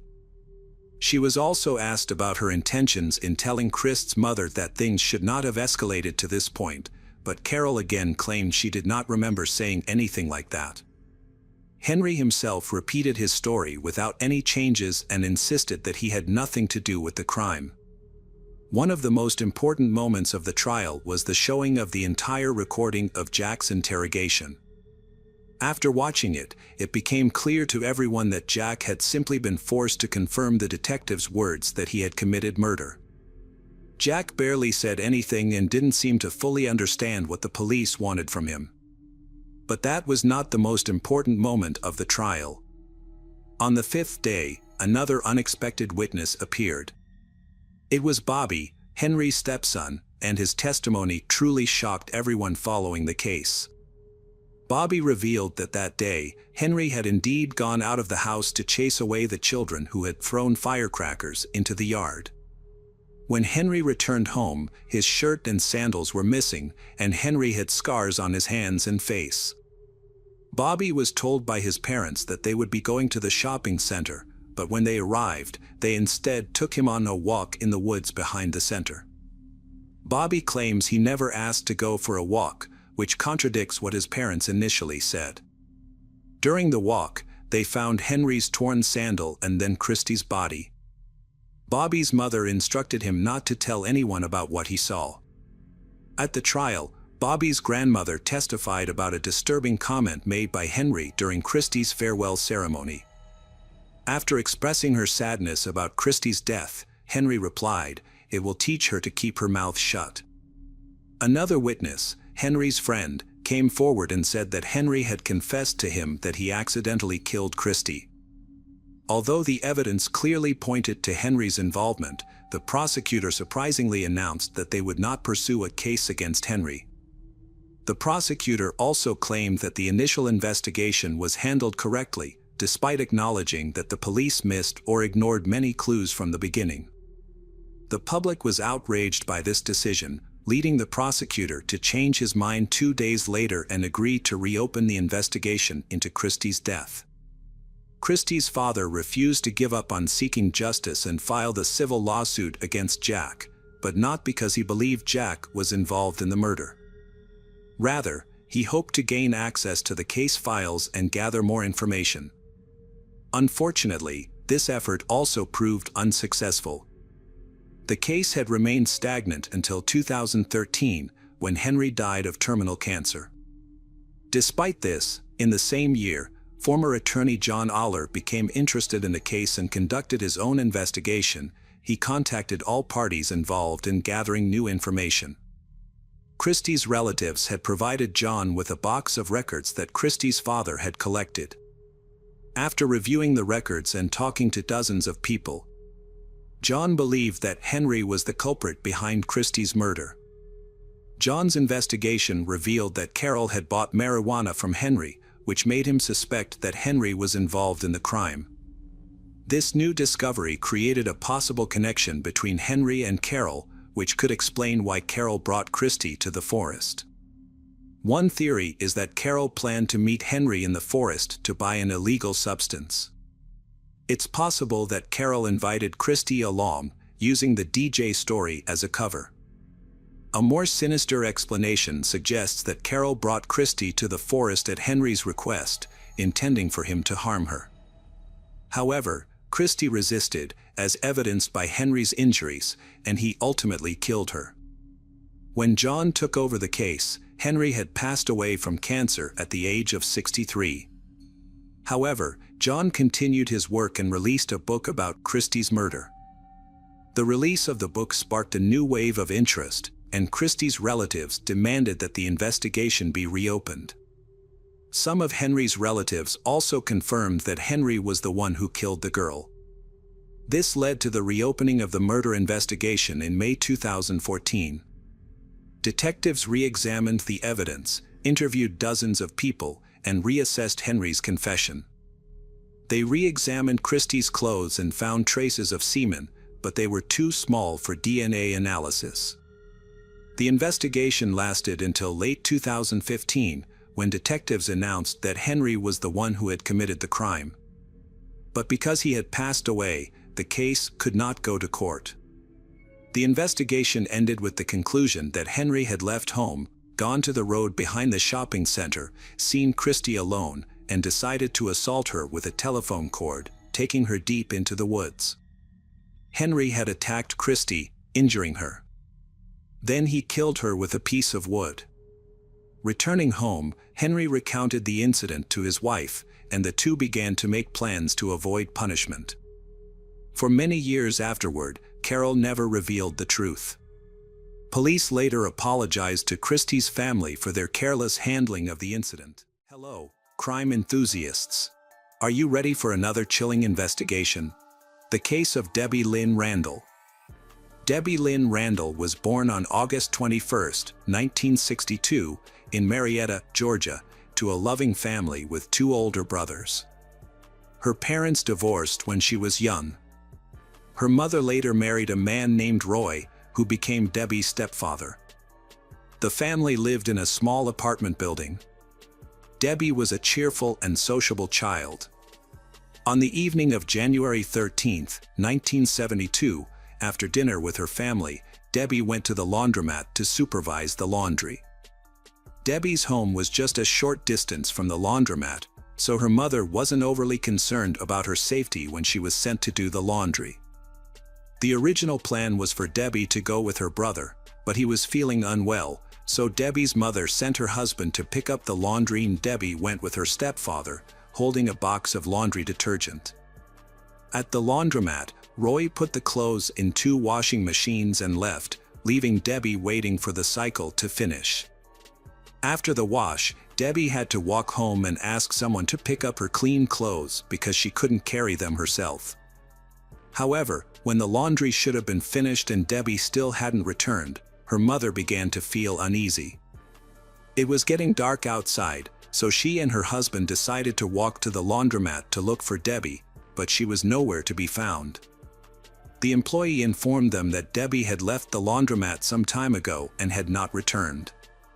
The news worried her mother, who began searching the surrounding streets with Roy. As they walked, they discovered a suspicious scene. A short distance from the laundromat, in the parking lot next to a car, there was a spilled detergent. Since Debbie had brought a box of detergent with her, her mother suspected that it might be hers. Despite expanding their search to the entire parking lot and the surrounding area, they found no other sign of Debbie. Neighbors who knew the family joined in the search.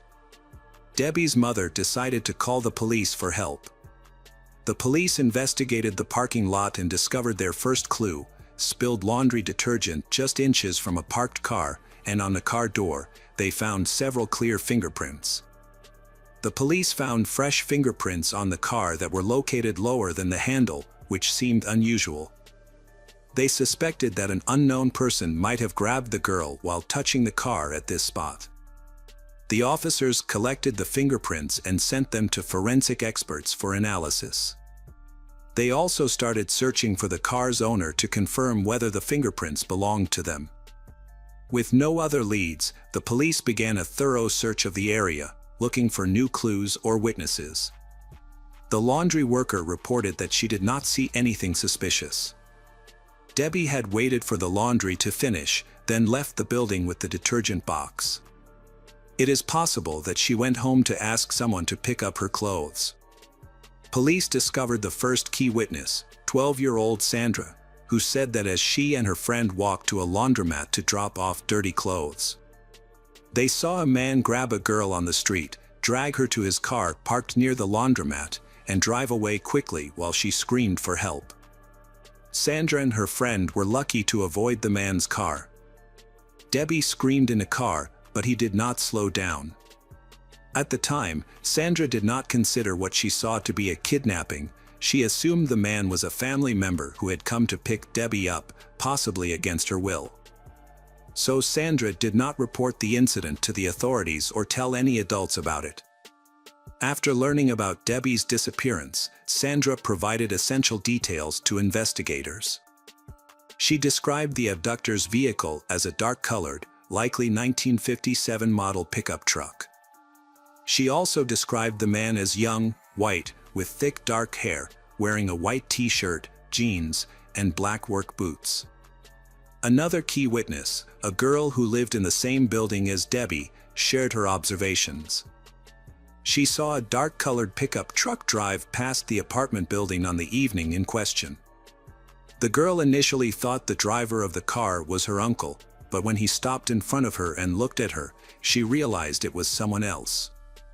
She described the driver as a white man with medium-length dark hair and provided additional details about his appearance. She also reported that he parked his car near their building, next to the same car where a detergent spill would later be discovered. Another witness, a man who lived near the girl's home, reported that a dark-colored pickup truck, possibly a Dodge, almost hit him while he was driving to visit his wife in the hospital. The driver appeared to be in his 30s with dark hair, and the witness saw a girl in the car trying to escape while the driver held her with one arm. Based on these accounts, the police believed Debbie had been kidnapped.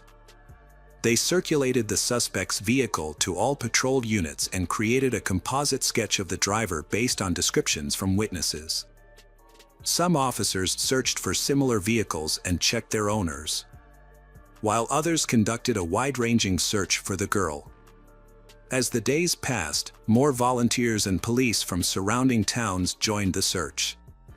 Police questioned Debbie's family, and after investigation, they were all cleared as potential suspects. Debbie's biological father, who lived in the same city, was notified of her disappearance at work and immediately joined the search effort. Police also ran background checks on convicted criminals who lived near Debbie's home, but none of them appeared to be viable suspects.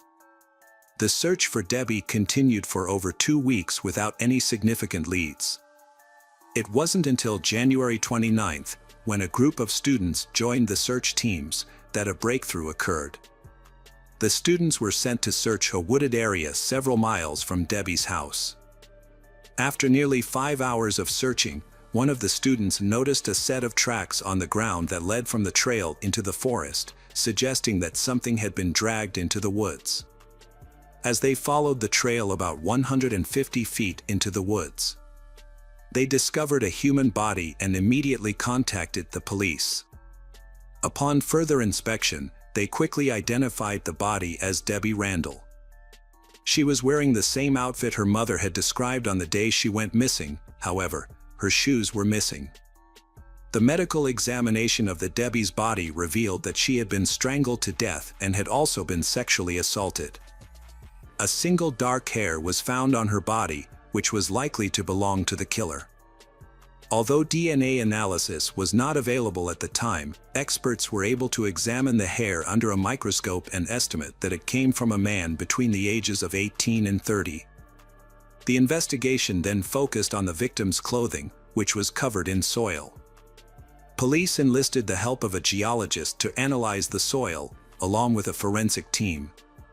They discovered that some of the soil contained a type of soil mined less than 10 miles from their town called North Georgia clay. However, other stains on the clothing were found to be from a different type of clay, mined by a company just 2 miles from where the body was found. Police theorized that the perpetrator did not kill Debbie immediately, but rather drove her to remote areas, sexually assaulting her in one location and killing her in another, before finally dumping her body in the woods. Police believe the killer may have been hired by one of the nearby mining companies. After contacting these companies, the police searched the employees of both companies but did not find the suspect or the vehicle described by the victims. Furthermore, they found fingerprints near the abduction site, but unfortunately, when these fingerprints were compared to the suspects, there was no match. Debbie's death sent shockwaves through the city, with thousands attending her funeral. Police repeatedly ran into roadblocks in their search for clues. Police officer Morris Nix investigated many suspects and eventually narrowed the list down to 4 people. For Morris Nix, Debbie's murder remained a top priority throughout his career. The case took a breakthrough with the creation of the FBI's DNA database. Experts successfully extracted a genetic profile from hair found on Debbie's body, which was then entered into the database. However, no matches were found. In 2015, 43 years after the murder, police reopened the case and decided to re-examine the victim's clothing using modern technology. The clothing had been stored in an evidence vault since the crime. When re-examined, some of the evidence had degraded over time, resulting in only a partial DNA profile. In 2018, Debbie's mother gave an interview, expressing her hope that her daughter's killer would be found. After the tragedy, she found it unbearable to stay in their apartment, so she moved to another city. Her only wish was for the case to be solved before she died. Sadly, she died of cancer at the age of 78, just weeks after the interview, and was buried next to Debbie. In 2019, the local police department received additional funding, which allowed them to conduct a more thorough analysis of Debbie's clothing. This time, experts successfully extracted a full DNA sample, but unfortunately, the perpetrator's DNA was still not found in the FBI database. Debbie's father was interviewed and shared that he thought about his daughter every day for decades. Sadly, he passed away in 2022, shortly after the interview. Police turned their attention to the first piece of evidence they had: DNA. They partnered with a Florida company that specializes in an advanced DNA analysis technique called genomics. Police provided the company with all the biological samples they had collected over the years and waited for the results. Experts created a DNA profile of the suspect and began searching for his relatives in public genetic databases. After analyzing thousands of potential relatives of the killer, investigators narrowed their search to a family in Marietta. In 2023, police asked the family to provide a DNA sample, which they agreed to. Analysis showed that the killer was indeed a close relative of the family. Experts re-examined the family tree and quickly identified a man named William Rose. However, William Rose committed suicide in 1974, just 2 years after Debbie's murder. Police obtained a warrant to exhume William Rose's remains and took a sample of William Rose's DNA for analysis. 51 years after Debbie's murder, police finally identified William Rose as the killer.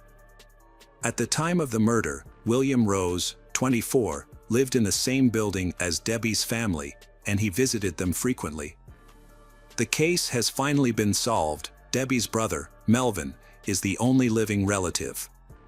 Melvin attended a press conference and expressed gratitude to everyone involved in solving the case that lasted more than 50 years. Welcome back, mystery lovers. Today's case is going to keep you on the edge of your seat. The case of Crystal Perry. Crystal Perry had been born on August 23, 1963, in Rumford, Maine, the youngest of 10 children. Her parents had faced significant difficulties providing for their large family, leading Crystal and her siblings to grow up independent. Crystal and her siblings had always wanted to build their own lives as soon as possible. They eventually moved to different cities and states in search of new opportunities. Crystal had met her future husband Tom in high school. Crystal and Tom married and initially moved to California, but Crystal soon discovered that life in the city was not right for her. After a year and a half, they decided to return to Maine, settling in the small town of Bridgeton, about an hour from Crystal's hometown of Rumford. Crystal found a job at a local shoe store, while Tom worked various odd jobs. Crystal and Tom's lives took a new turn when Crystal became pregnant and they welcomed daughter Sarah. Although Tom was initially excited to become a father, Sarah's arrival complicated Tom's relationship with Crystal. Tom began spending more and more time at a local bar, spending almost all of their limited income on alcohol. One time, he even took the money Crystal had saved to buy alcohol, leaving them with almost nothing. As Tom's drinking habits worsened, the family did not have enough money for basic needs, including food. Finally, Crystal decided to file for divorce. After the divorce, Tom occasionally saw Sarah, but he was largely absent from her life. The situation got worse when Tom got a new girlfriend and she started harassing Crystal. This girlfriend would call Crystal, make threats, come to her house, and cause provocations, all because she was upset with Crystal's past relationship with Tom. Crystal's fears for Sarah's safety grew and she became hesitant to let her daughter visit Tom, worried that Tom's new girlfriend might actually harm Sarah. Crystal moved in with her mother and worked hard to save enough money to buy her own house. After years of saving, she bought a small house near a peaceful lake on the outskirts of Bridgeton. Crystal was excited to provide a stable and loving environment for her daughter, Sarah. Crystal prioritized giving Sarah the attention and love she deserved. In their free time, Crystal and Sarah enjoyed spending quality time together, often watching movies or chatting with each other. One day was like any other day. Crystal went to work, and Sarah went to school. They had their usual dinner together, and Crystal carried Sarah to bed. However, a few hours later, Sarah's peaceful night was broken by a loud scream that startled her. At first, she thought Crystal was arguing on the phone, but it quickly became clear that there was something much more serious going on with Crystal. Crystal had been screaming loudly in the kitchen, causing Sarah to fear that her mother was being attacked. The bedroom door had been slightly open, but the kitchen was out of sight. Stiff with fear, Sarah could not move or make a sound. As she listened, she heard footsteps approaching, making her think that the next attacker would come for her. Feeling scared, she quickly hid behind the bed. However, the footsteps stopped, and Sarah heard the sound of a kitchen drawer opening, followed by the clatter of someone rummaging through utensils. Crystal's screams continued, filled with pleas for mercy, until she was stabbed. With each stab, Crystal's voice grew weaker. Sarah realized she could do nothing and would likely be killed as well. After her mother's screams stopped, she left the room and went into the kitchen, where she witnessed a terrible scene. Her mother lay in a large pool of blood covering the floor. Confused, Sarah asked her neighbors for help and eventually found an Italian restaurant whose owner lived in an adjacent building. They opened the door for Sarah and called 911 to report the incident. The officers immediately went to their home. Upon arrival, officers witnessed a gruesome scene. The kitchen was covered in blood, including the floors, walls, and kitchen appliances. Crystal had died, and medical experts determined that Crystal had lost too much blood. Police found a handprint on the front door glass, possibly Sarah's.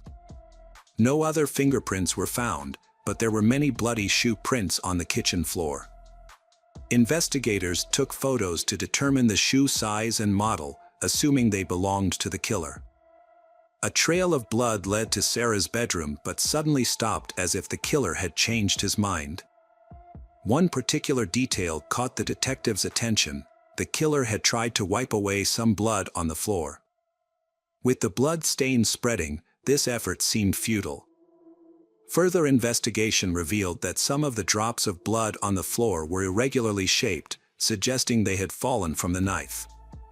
This led investigators to believe that drops of blood might have flown out of the knife during the attack.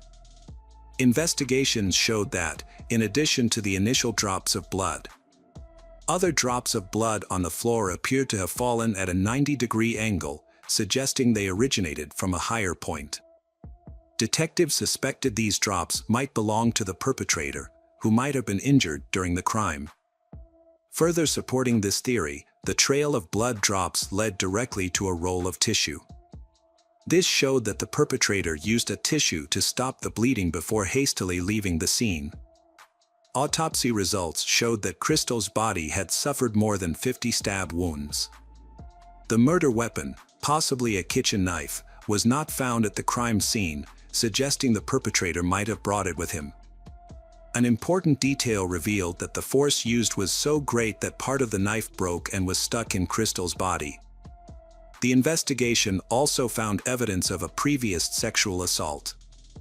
As a result, medical experts were able to collect and analyze the perpetrator's semen along with the blood samples obtained, sending both for further laboratory testing. However, there was a problem. The local DNA laboratory was severely understaffed due to funding problems, leading to a significant backlog. As a result, detectives had to begin the investigation without forensic evidence, which would take at least 6 months to process. The investigation began by ruling out robbery as a motive because nothing was missing from the house. Furthermore, there were no signs of forced entry, so the police suspected that the victim had arbitrarily opened the door to let the perpetrator in. Since she was wearing pajamas, it was unlikely that she was expecting visitors. Detectives came up with 2 theories. Either the victim knew her killer, or someone she didn't know knocked on her door and convinced her to let them in under false pretenses. To pursue this lead, detectives turned their attention to the only witness, Sarah, who was undergoing a medical examination at the hospital. The police began questioning Sarah about the killer, and she explained that she had stayed in the bedroom until the incident was over. However, the police were a bit skeptical about her story. They asked her how she knew her mother had been attacked with a knife, and Sarah replied that it was obvious.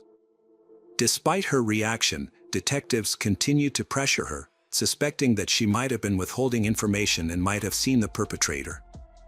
During the first 3 days after the murder, police questioned Sarah 18 times in the hope that her story would change. However, she always maintained that everything happened as she initially described. Meanwhile, detectives pursued other leads and achieved their first breakthrough. They discovered a pair of boots at a local shoe store whose sole pattern resembled bloody footprints found at the crime scene. Additionally, they learned that Crystal had been harassed by Teresa, Crystal's ex-husband's girlfriend. Despite evidence that the killer was a man, the police decided to investigate Teresa, considering her history of threatening to kill Crystal. Maybe Teresa had found an accomplice to commit the crime. However, detectives found no evidence to support this theory. Further investigation revealed that Crystal was in a relationship with a man named Dennis at the time of her death. The two had met 2 years ago when Dennis started working at the shoe store. Dennis and Crystal began dating, and Dennis eventually proposed to her. Although Crystal accepted, they never married. Their relationship was tense, with frequent arguments and Dennis engaging in aggressive behavior, such as breaking objects and banging on walls. However, there was no evidence that he ever physically harmed Crystal. The day after Crystal's murder, detectives visited Dennis at his home. When they asked if he had left the house the night before or if he had seen Crystal, Dennis immediately asked if she was dead and then fainted. After regaining consciousness, he answered the detectives' questions. Dennis explained that he had planned to visit Crystal that evening but was delayed because he was helping a friend fix his car. When he later called Crystal, she said it was too late, leading to an argument and Dennis staying home. Police were able to verify Dennis' alibi, confirming that he had helped his friend that evening. Dennis also agreed to take a polygraph test, which showed no signs of deception, except when asked if he felt responsible for Crystal's death. He replied no, but the test detected his tremors. Additionally, detectives discovered that Dennis had the same shoe size as the killer, but no matching shoes were found in his house. Dennis agreed to provide a DNA sample but made a special request. Dennis had made a special request to the detectives. If they decided to arrest him, he had asked them to enter his workplace through the back door, instead of the main entrance. He had explained that he did not want to disrupt the work environment or make noise in front of his colleagues because his boss had always treated him kindly. However, because he had continued to claim innocence, this request had raised suspicions. The police investigation had led to another important discovery. They had contacted Crystal's best friend, who lived in another town, and she had revealed that Crystal had confided in her just weeks before the murder. Crystal had expressed her fear towards Dennis, saying their arguments had escalated and had become more and more heated. Dennis' behavior had also become more and more aggressive, causing Crystal to consider ending their relationship. However, she had hesitated to do so because she was afraid of his reaction. Detectives had also interviewed one of Crystal's co-workers, but she had not provided any useful information during their conversation. However, as soon as the police had left, Dennis had gone to the person's workplace and had begun asking about her conversation with the detectives. The police investigation had continued despite the lack of evidence against the initial suspect, as DNA test results would have taken several months to process. Meanwhile, they had pursued other leads. A strange tip had led them to a local man named Donnie, who had allegedly bragged about killing Crystal while drunk at a party. However, when questioned, Donnie had claimed to have no memory of the party and had denied any involvement in the murder. The police investigation into Crystal's murder had had difficulty finding any concrete clues. In an effort to uncover new information, Crystal's family had offered a $10,000 reward and had distributed flyers around town. However, Teresa, Crystal's ex-husband's girlfriend, had been seen repeatedly tearing up these flyers, raising suspicions. The ex-husband, Tom, had been thoroughly investigated but had eventually been ruled out as a suspect due to his severe alcoholism. His heavy daily drinking had made it unlikely he would commit a crime, and he had had no clear motive. Police had also investigated 2 other men Crystal had dated after her divorce but had found no evidence linking them to the crime. All 3 men, including Tom, had provided DNA samples to be sent to a laboratory for analysis. 9 months after the murder, the lab results had finally come in, but they hadn't matched any of the suspects, including Dennis. This had left detectives with no new leads. They had asked to take Dennis's DNA sample again for further testing, but the results had still been the same. The investigation into Crystal's murder had hit a dead end, causing detectives to reinvestigate their only witness, Sarah.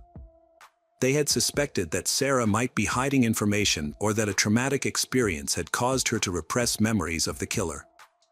To question her further, police had gone to Texas, where Sarah was living with her aunt. A polygraph test had been administered to Sarah, but the results hadn't shown any deception. Despite this, investigators had continued to question her for days, asking the same questions over and over again. However, Sarah had always maintained that she had not seen the killer. The case had remained unsolved for several years. Police had continued to interview potential suspects and follow up on leads. But to no avail. The breakthrough had come in the late 1990s with the introduction of the FBI's DNA database. Investigators had uploaded the killer's DNA sample, but unfortunately, no matches had been found. The detective asked Sarah to work with a psychologist to try to recall any repressed memories of the crime. Even though Sarah agreed, the psychologist ultimately concluded that she really didn't remember anything and was telling the truth about not seeing the killer. The case remained unsolved for many years. Detectives continued to investigate but found no new leads.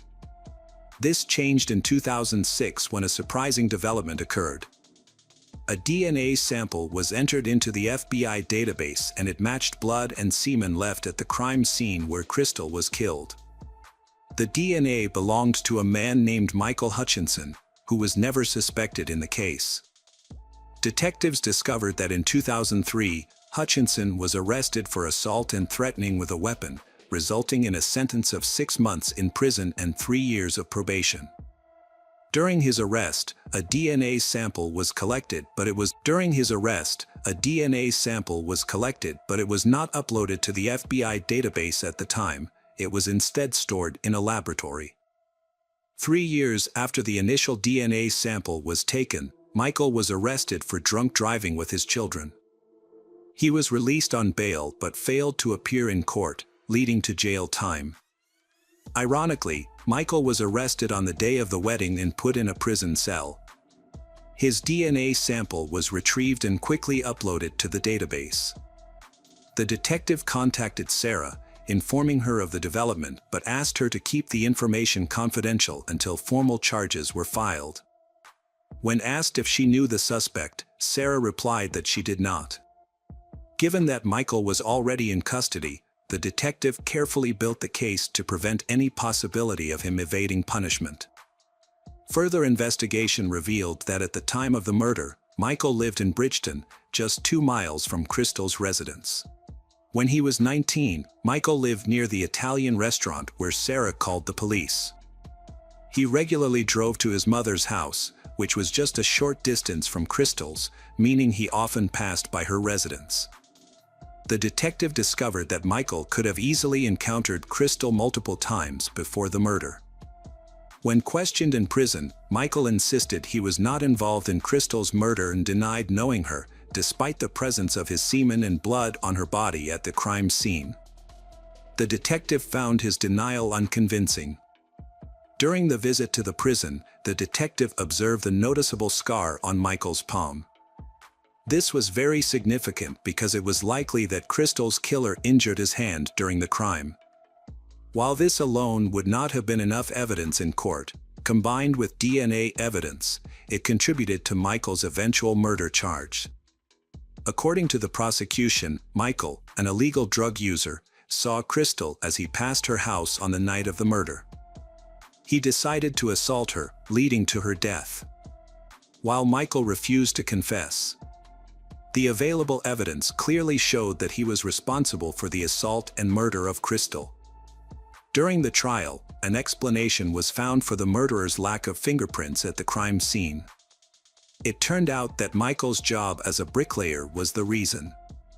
Over time, the constant wear and tear on his hands had erased the patterns on his palms, making it impossible for him to leave fingerprints.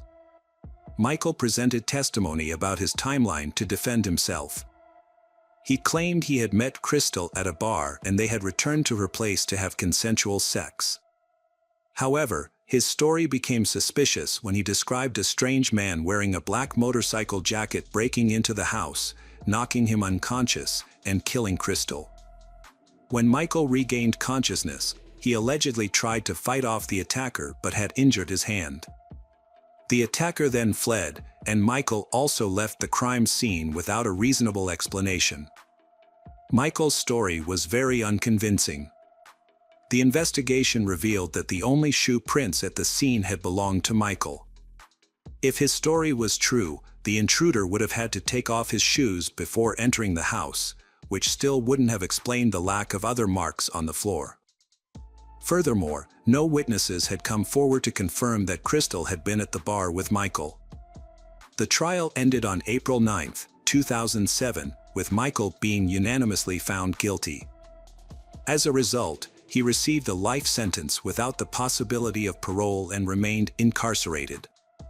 Sarah's life was deeply affected by her mother's death, but she found the strength to move forward with time. She pursued further education, became a writer, and wrote a book about her mother's murder. Hi there, investigators. It's time to uncover the truth behind another case. The case of Candy Rogers.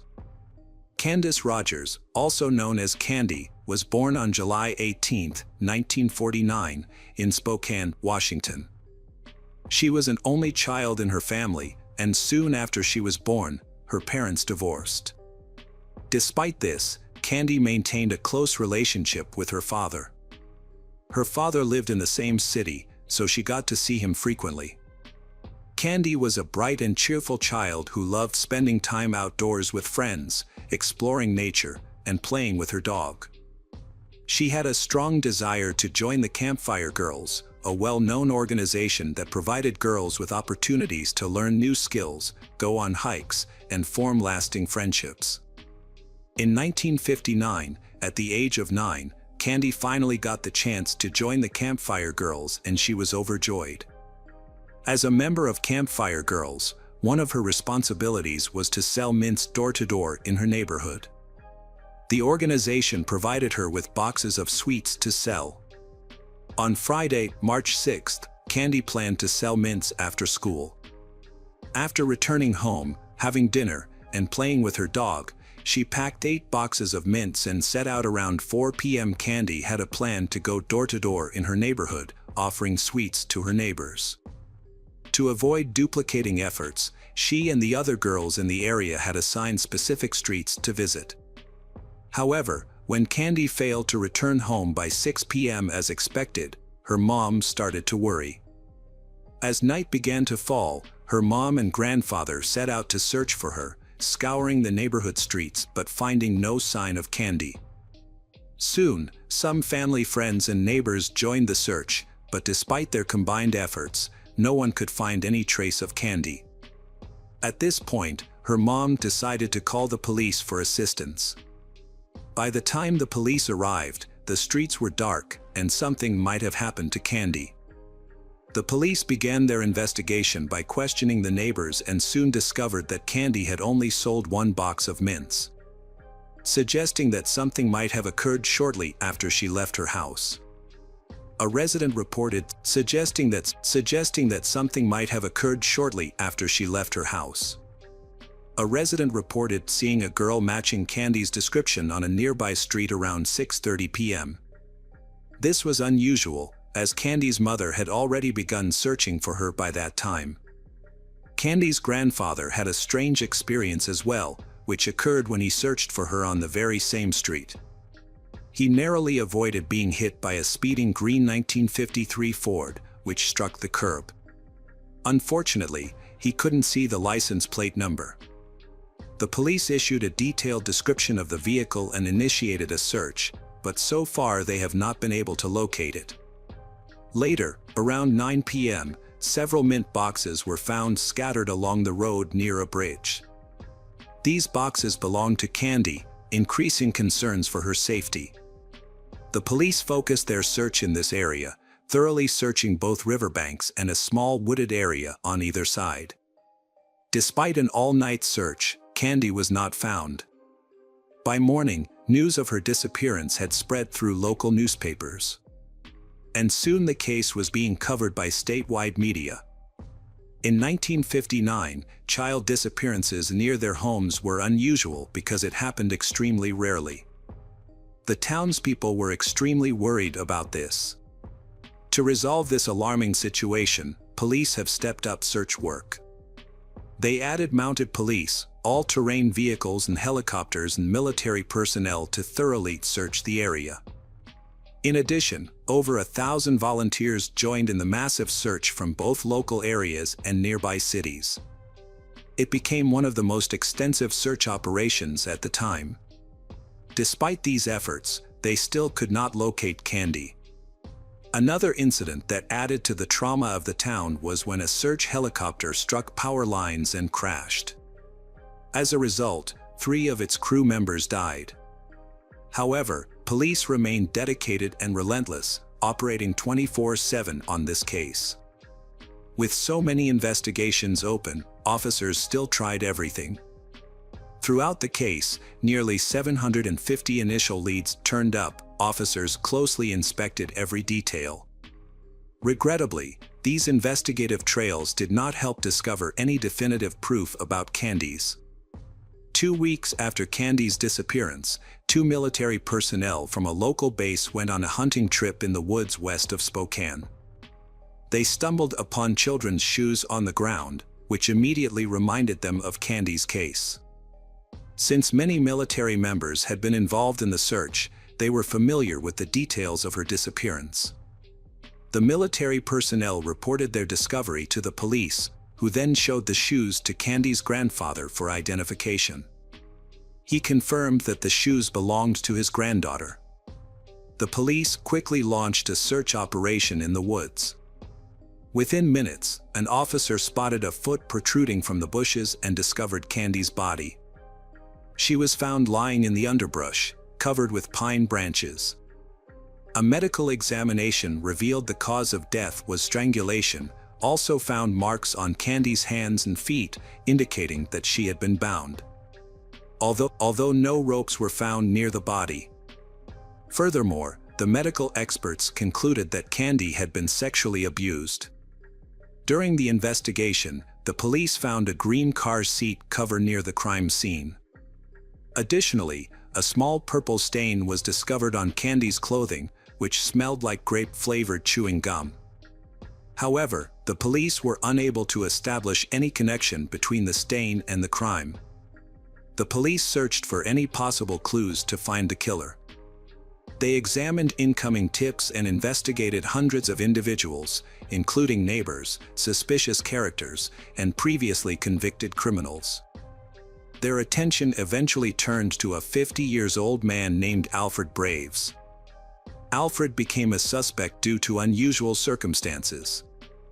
He took his own life on the same day Candy's body was discovered, in his car, near where the mint boxes were found. He also lived close to Candy's home. When police found Alfred's body, they discovered a rope and woman's hair pins in his car. After searching Alfred's house, police found numerous newspapers about sexual crimes against women and girls.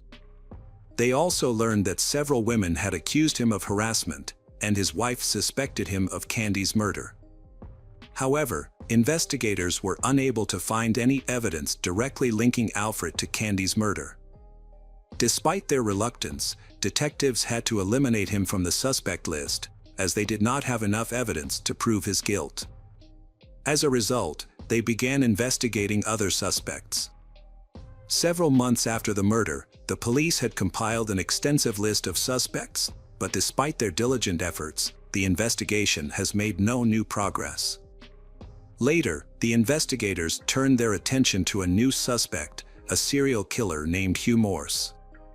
Hugh was arrested in 1961 for a string of crimes, and two factors made him a person of interest in Candy's case. Firstly, he was known for constantly chewing grape-flavored gum, which was similar to a substance found on Candy's clothing. Additionally, Hugh had killed two women in Spokane just a few months after Candy's death. Hugh's history of violence was also a concern. His first arrest was for assaulting a woman, but he received no serious consequences, merely being discharged from the army, where he was serving at the time. Hugh committed a string of robberies in Los Angeles, but only served 6 months in jail. After his release, he lured two 8-year-old girls to a secluded area with the promise of ice cream and then sexually assaulted them. Despite being arrested again, he managed to avoid prison time. A medical commission evaluated him and deemed him a sexual psychopath, leading to his placement in a mental health facility. 2 years later, doctors believed he was cured and released him from the facility. Hugh then moved to Spokane, where he began spying on women through their windows. In November 1959, Hugh broke into the home of a 28-year-old woman, assaulted her, and ultimately killed her. 10 months later, he entered the residence of a 69-year-old woman and repeated the same violent actions. A month after that, he attacked another woman, stabbing her multiple times, but she survived the assault. Hugh continued to travel from city to city, committing numerous crimes, including attacking women and girls with a knife, sexually assaulting them, and killing 2 more victims. His crimes eventually caught the attention of the FBI, and he was added to the list of the country's 10 most wanted criminals. He was eventually captured and sentenced to multiple life terms in prison. While serving his sentence, Hugh attempted to take his own life, but was saved by the prison guards and continued to serve out his sentence.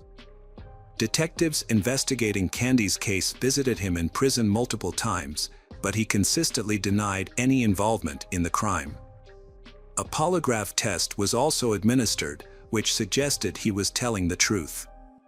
However, lie detector test results are not considered reliable because their accuracy is only relative. Despite the lack of evidence, but investigators initially considered Hugh a primary suspect. Due to his background and the fact that he lived in Spokane at the time of the murder. However, he continued to deny any involvement and police were unable to find any evidence to prove his involvement in the crime. The investigation then shifted focus to another suspect, 49-year-old Howard Barnett. He was arrested in February 1960 on suspicion of molesting a minor girl. Before taking his own life in his cell at the Spokane police station, Barnett wrote a cryptic message in his own blood on the wall, stating, "I have a sin before the Lord." Detectives then began investigating Barnett's potential involvement in the crime, but they were once again unable to find any evidence of his guilt. Howard remained a primary suspect in the case due to his proximity to Candy's residence. Despite years of investigation, police continued to follow new leads and examine other potential suspects. A woman eventually came forward claiming to have seen a green car following Candy on the day she disappeared. Police refocused on locating the vehicle, but this lead ultimately yielded no results. It was notable that the woman waited many years to share this information. The case was reopened at various times, but each time investigators reached a dead end. Throughout the investigation, police not only had to pursue new leads but also had to verify the validity of confessions. 13 people gave false confessions to the crime. However, none of them were able to provide specific details that only the actual killer would have known. Instead, they often repeated details previously reported in the media. High-profile cases often exhibit unexpected and surprising behaviors, such as false confessions. In the case of Candy's murder, numerous detectives worked on the case over time, but none were able to solve it. This crime stood out as one of the most prominent and mysterious in the city and state. Before the murder, parents felt safe letting their children play outside, but the case led many to reconsider their views on safety. Years later, in the early 2000s, the case was reopened, and a new detective decided to use modern technologies to re-examine the evidence. Fortunately, the police had carefully collected and preserved the evidence in 1959, including a sample of male semen on Candy's clothing. Despite being stored for decades, experts were able to re-examine the sample, although it extremely challenging due to its age. After a lengthy investigation, experts finally extracted a DNA profile from the evidence and uploaded it to the FBI database. However, a search of the database yielded no matches. Further cross-examination of the profile with numerous suspect samples also proved unsuccessful. For many years, suspicion fell on Hugh Morse, but forensic evidence revealed no link between him and the crime. This lack of progress brought the investigation to a halt once again. Although the police had the killer's DNA, they struggled to identify the perpetrator. In 2021, a new detective reopened the case and decided to employ a new approach: genetic genealogy. This innovative method had already solved numerous cold cases and offered hope for finally resolving the standing mystery surrounding Candy's murder. The detective reached out to multiple labs that specialized in this type of analysis but was met with disappointment once again. To use this method, experts needed the original DNA sample, which was a challenge. Several labs attempted to work with the semen sample, but each concluded that it had degraded too much, making it impossible to extract the necessary information.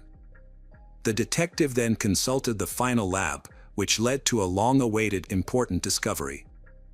With the help of state-of-the-art tools, the experts were able to successfully analyze the sample and obtain the perpetrator's DNA profile. This profile is then uploaded to a genealogy database to begin searching for the DNA owner's relatives. After a thorough investigation involving thousands of individuals, researchers pinpointed one family as the likely source of the DNA sample. They discovered that the DNA probably belonged to one of 3 brothers, all of whom had passed away. However, the team found that one brother had a daughter, and the police reached out to her for assistance. The daughter was shocked by the possibility that her father might be the killer, but she immediately agreed to help. She provided a DNA sample, proving that she was closely related to the person whose semen was found on Candy's clothing. With this new information, detectives obtained a court order to exhume her father's remains. A DNA profile extracted from the remains revealed a complete match with the DNA found on Candy's clothing, identifying the killer as John Hoff, 62 years after the crime. Hoff had never been a suspect despite hundreds of others being investigated over the years. Detectives investigating Hoff's biography uncovered his involvement in multiple crimes. At the time of Candy's murder, Hoff was 20 years old and lived close to her house, less than a mile away. He was also a soldier in the army, stationed at a nearby base, where Candy's body was found. 2 years after the murder, Hoff attacked another woman, binding and sexually assaulting her before attempting to kill her. However, the woman survived the attack. Following his arrest, Hoff received a 6-month prison sentence and was dishonorably discharged from the army. After his release, Hoff started a family, having 2 sons and 2 daughters, and he living an ordinary life. He changed jobs several times and at one point, suffered a severe chemical burn to his face while working at a food packaging plant, leaving a scar to his face. Hoff's life ended in June 1970, 11 years after Candy's murder, when he took his own life without leaving a note. Further investigation revealed that Candy might have known Hoff, as she was friends with his 10-year-old sister at the time. Years later, Hoff's sister told detectives that she had cried in Hoff's arms after Candy's murder, unaware that he was the one responsible for Candy's death. Candy's parents did not live to see the day when the killer's identity was revealed. Her mother passed away in 2006, and her father had taken his own life in 1963, 4 years after the tragedy. The reason behind his death remains a mystery. There is speculation that he was unable to cope with the loss of his daughter. Despite this, the case was eventually solved, marking one of the longest investigations in history, spanning over 62 years and involving multiple detectives across different generations. At the press conference, where the killer's name was announced, only one officer who had worked on the case in 1959 was present. He expressed gratitude for having lived long enough to learn the truth. Hoff's daughter initially struggled to accept that her father had committed such a horrific crime. However, she eventually came to terms with the fact, referring to her father as a monster who took an innocent life. She expressed regret that he was not held accountable during his lifetime. A chilling coincidence is that Hoff took his own life when his daughter was 9 years old. The same age as Candy was when she was killed. Hi everyone, thanks for returning. Let's unravel another perplexing mystery. The case of Rebecca Payne. Rebecca Payne was born on April 19, 1986, in New Milford, Connecticut, to Virginia and Nicholas Payne. She was their only child. Rebecca attended New Milford High School, graduating in 2004. During her high school years, she was an active athlete. After high school, Rebecca enrolled in Northeastern University in Boston, where she pursued a degree in athletic training. This 5-year program focused on the care and prevention of athletic injuries. In her 4th year, Rebecca held leadership positions, including a spot on the Dean's Council and serving as president of the Athletic Training Club. She played a key role in organizing the university's vision for the future Athletic Training Leadership Forum and was also involved with the Episcopal Lutheran Center. Rebecca was known for her friendly and approachable nature. She had a large circle of friends and was always willing to lend a helping hand. At 6:30 a.m. on May 20, 2008, Boston police received a call from the manager of the Parker Hill apartment complex. The man was in a panic. He told the police that he had seen a door ajar in a 3rd-floor apartment. A 22-year-old student, Rebecca Payne, lived in the apartment. When he knocked on the door and called her name, no one answered him. And he decided to go inside. There, he immediately saw dark red spots and stripes on the floor that led him to one of the rooms. He found Rebecca lying on the floor, with no signs of life and her belongings scattered. When police arrived at the crime scene, they observed that the front door showed no signs of forced entry, suggesting that Rebecca may have known her attacker and may have let herself in willingly. Her 3rd-floor apartment had 2 bedrooms, and Rebecca's body was found face down on the floor in the bedroom. A trail of blood led from the living room to the bedroom, suggesting that the attack occurred in the living room, as there were traces of shell casings in that room. Forensic examinations showed that Rebecca had been shot 5 times. Blood stains in the apartment suggested that she had been conscious for some time, attempting to crawl to the bedroom before losing strength. Her valuables were still there. The state of disarray in her apartment was suspicious, leading police to believe that the perpetrator may have deliberately created the mess to distract them. Additionally, the mess may have been caused by Rebecca's struggle for life. When they searched the apartment, police observed that both the balcony door and the front door were open. Signs in the 2nd bedroom suggested that someone else had been living there. Identifying this person became a top priority for the police, as they were likely Rebecca's killer. After speaking with the apartment manager, police discovered that Rebecca lived with another student in her apartment, prompting police to begin searching for the student. At the same time, police interviewed residents of Parker Hill Apartments, some of whom reported hearing a woman scream and gunshots between 3 and 4 a.m. Unfortunately, no one reported the incident to the police. Rebecca Payne's tragic death left her parents reeling, not only from the loss of their daughter, but also from the appalling indifference of their neighbors. Despite hearing Rebecca's screams and gunshots, no one called for help. Rebecca's parents described her as a vibrant and compassionate young woman. She had a big heart and was known for putting others before herself, always looking to help those in need. In the aftermath of her death, police interviewed residents of the apartment complex where Rebecca lived. One man, who lived on the first floor, reported seeing a black SUV approach the building at night. However, due to the darkness, he was unable to see the car's license plates or identify who got out of the vehicle. The apartment building where the crime took place had both internal and external surveillance cameras. However, when police asked the building manager for the footage, they discovered that the cameras only allowed for real-time viewing.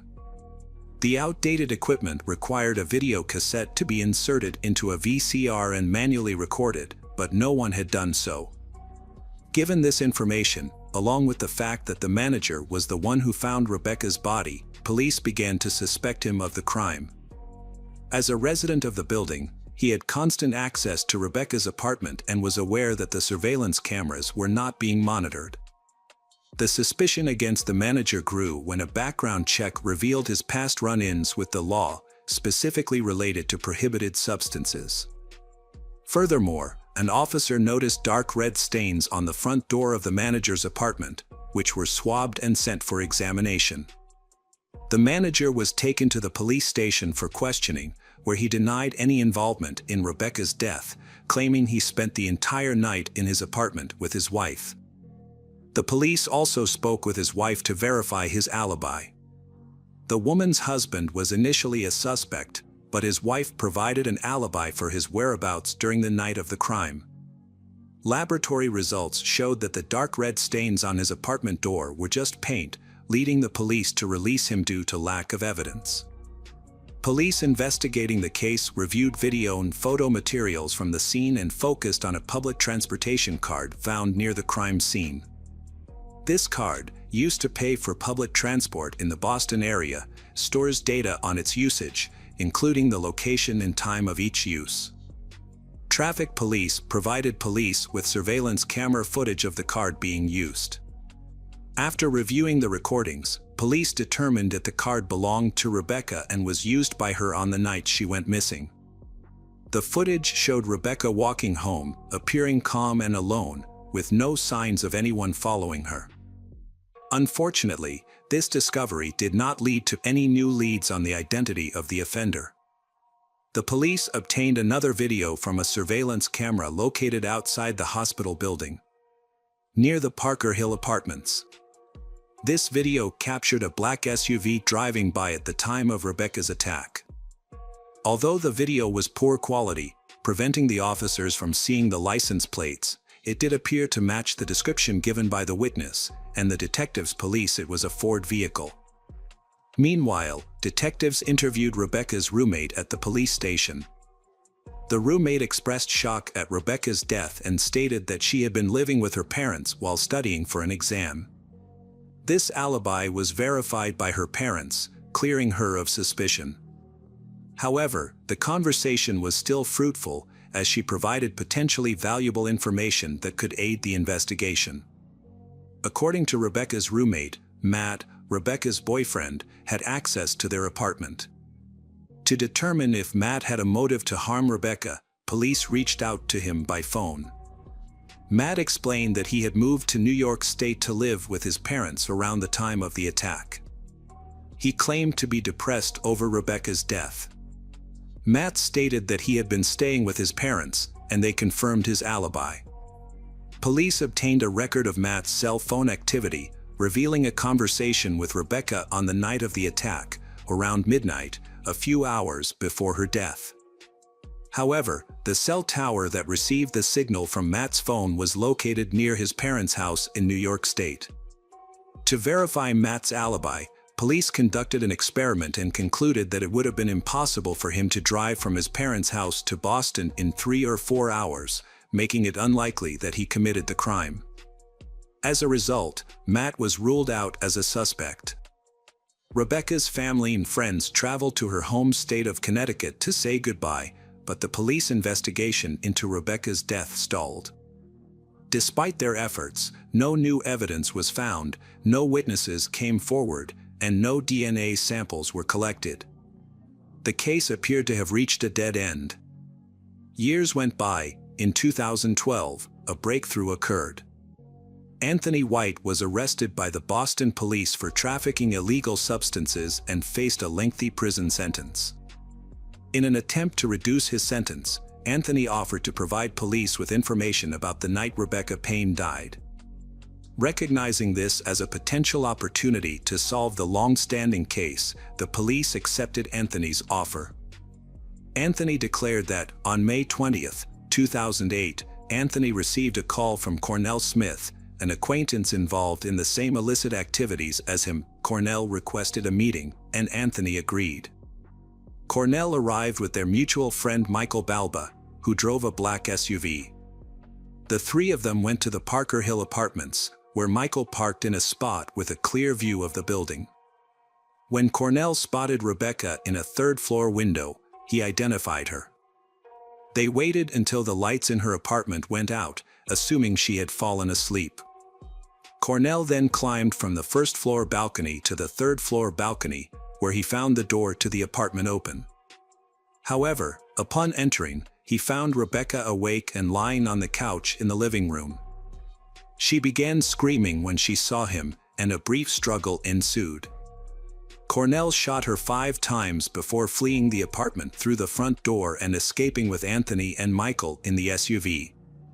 Police questioned the credibility of Anthony's testimony, suspecting that he had fabricated the story based on news reports in order to get a reduced sentence.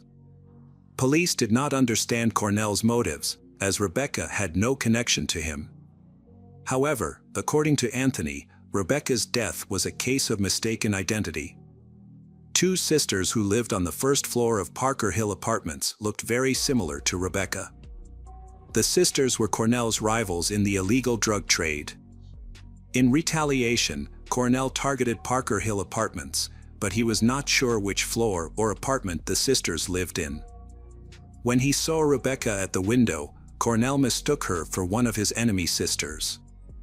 Police looked into Cornell Smith's past and found that in February 2008, he was arrested for dealing illegal substances.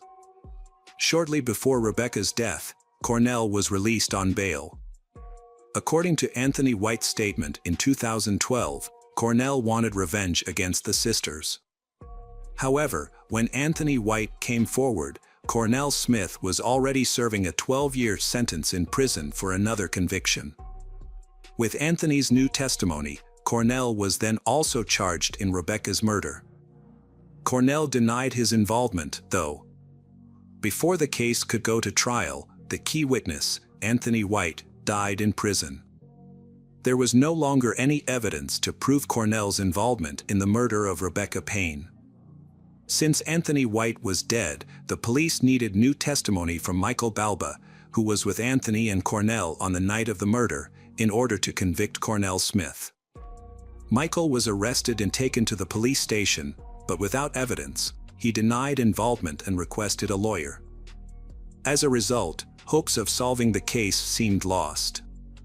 In a final attempt to find a connection between Cornell and Rebecca's death, the police looked into Cornell's case files in connection with a separate case of drug trafficking. During the search, the police came across letters written by Cornell Smith to the judge.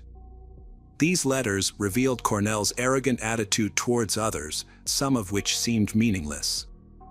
However, one letter contained a crucial piece of evidence that linked Cornell to Rebecca's death. It remains unclear why these letters had not been scrutinized earlier, despite being addressed to the judge. The discovery of this key evidence ultimately helped police build a case against Cornell. In a letter written out of anger, Cornell referenced an altercation that had taken place in downtown Boston, leading to the unfortunate death of Rebecca Payne at the hands of Cornell. This letter confirmed that Cornell was in Rebecca's apartment at the time of the incident. The trial took place in 2015. Jeffrey Karp, a defense attorney with more than 20 years of experience, was the first attorney to represent Cornell. However, Jeffrey withdrew from the case after an incident. Cornell suddenly stood up and struck Jeffrey Karp in the head with his handcuffed hand, causing chaos in the Suffolk County Superior Court in Massachusetts. Jeffrey Karp then opted not to prosecute, instead allowing the judge to appoint a new attorney for Cornell. Cornell Smith took a plea deal and pleaded guilty to taking the life of Rebecca Payne as part of the deal. He received a prison sentence of 18 to 20 years from the judge. To honor Rebecca's memory, her hometown renamed the local tennis court after her. A garden and a National Athletic Trainers Association scholarship fund have also been established in her name. According to Rebecca's father, Nicholas Payne, these tributes were created with one main goal in mind: we don't want her to be forgotten.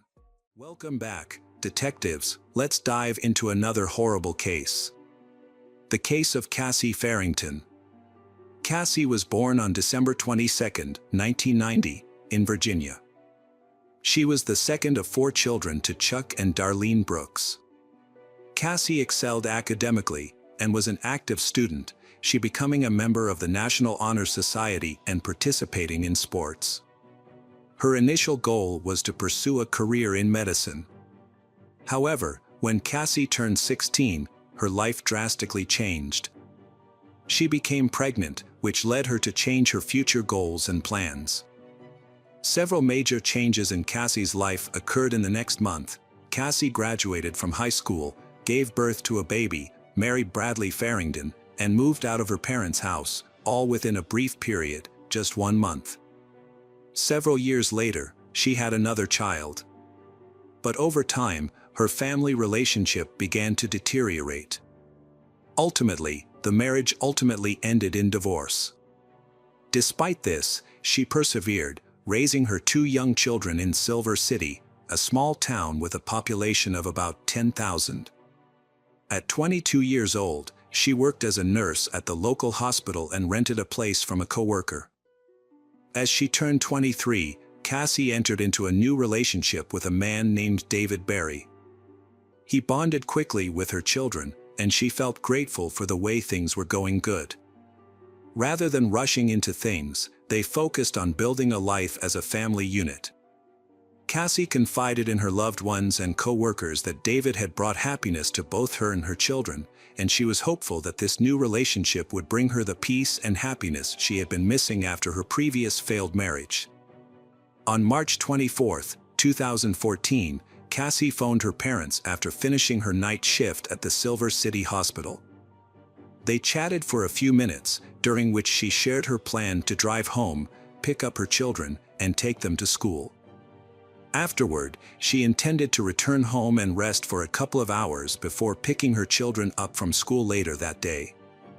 School staff called Cassie's parents when they couldn't reach her. Her children had finished their classes, but Cassie hadn't shown up to pick them up. Cassie's mother tried calling her, but there was no answer. Thinking Cassie might have overslept after a night shift, her mother asked Cheryl, her landlord, to check if Cassie was home and if she was okay. Cheryl went to the house and knocked on the door, but no one answered. She then walked around the house and peered through the back door window, noticing water pouring from the bathroom into the kitchen. She knocked harder on the door and shouted Cassie's name, but still got no response. With her own key, Cheryl unlocked the door and entered the house. The sound of running water was louder and more distinct. As she walked across the wet floor towards the bathroom, Cheryl called out Cassie's name, her voice shaking slightly. Then she saw Cassie.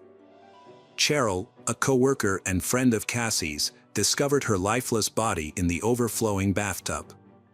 She was lying face down, wearing a house robe, as water continued to pour out. Despite Cheryl's first aid skills, she realized that Cassie had been dead for a few hours, as rigor mortis had already set in. This made CPR impossible. Cheryl immediately called 911 to report the incident. She then broke the devastating news to Cassie's parents over the phone, informing them of their daughter's passing. As Cheryl waited for the paramedics and police to arrive, she took a moment to inspect the house.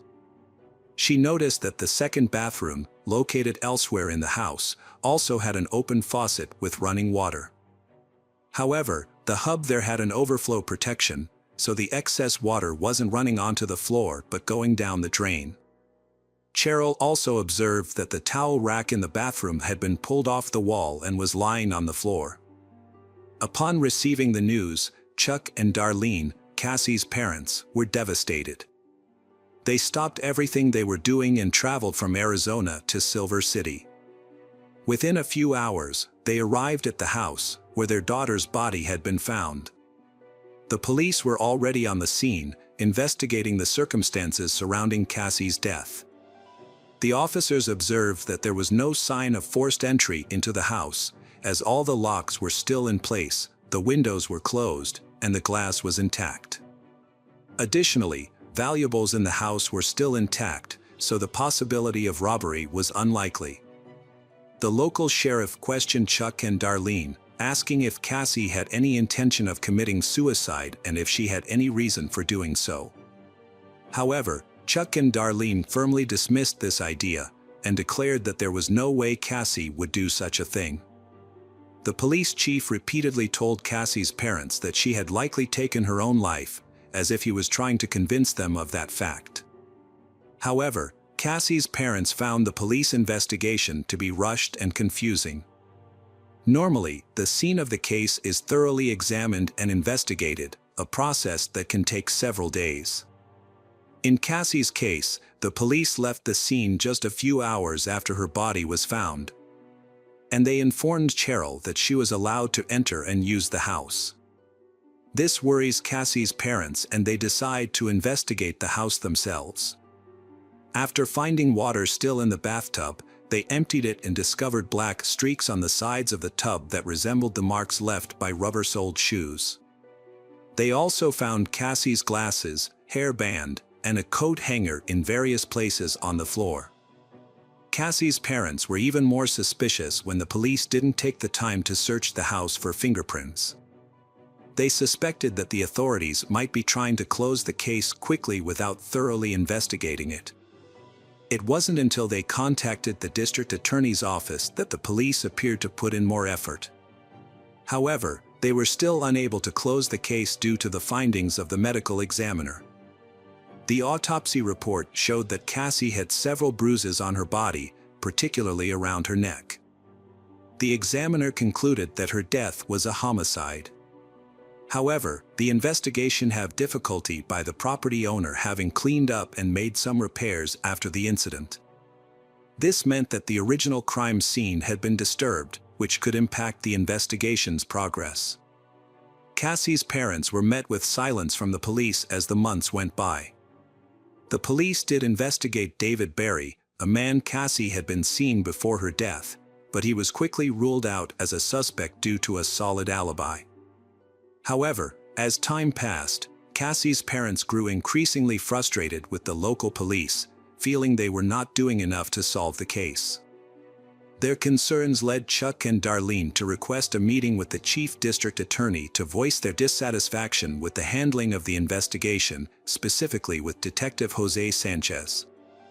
After reviewing the case file, the district attorney agreed with the parents, finding that Jose had made numerous errors. As a result, Jose was removed from the case and a more experienced detective took over. From the start, Cassie's family and friends suspected her ex-husband, Bradley Farrington, was responsible for her death. At the time of Cassie's passing, Cassie and Bradley was entangled in a heated custody battle over their children. And Bradley stood to gain the most from Cassie's death, because he will win custody of the child. Bradley Farrington is a former Silver City police officer who had just retired a few months before Cassie's death, and his good relationship with investigators kept him from being considered a suspect. However, Bradley had a clear motive for the crime and possessed the necessary knowledge to destroy evidence. He was well aware of police procedures and how to cover his tracks.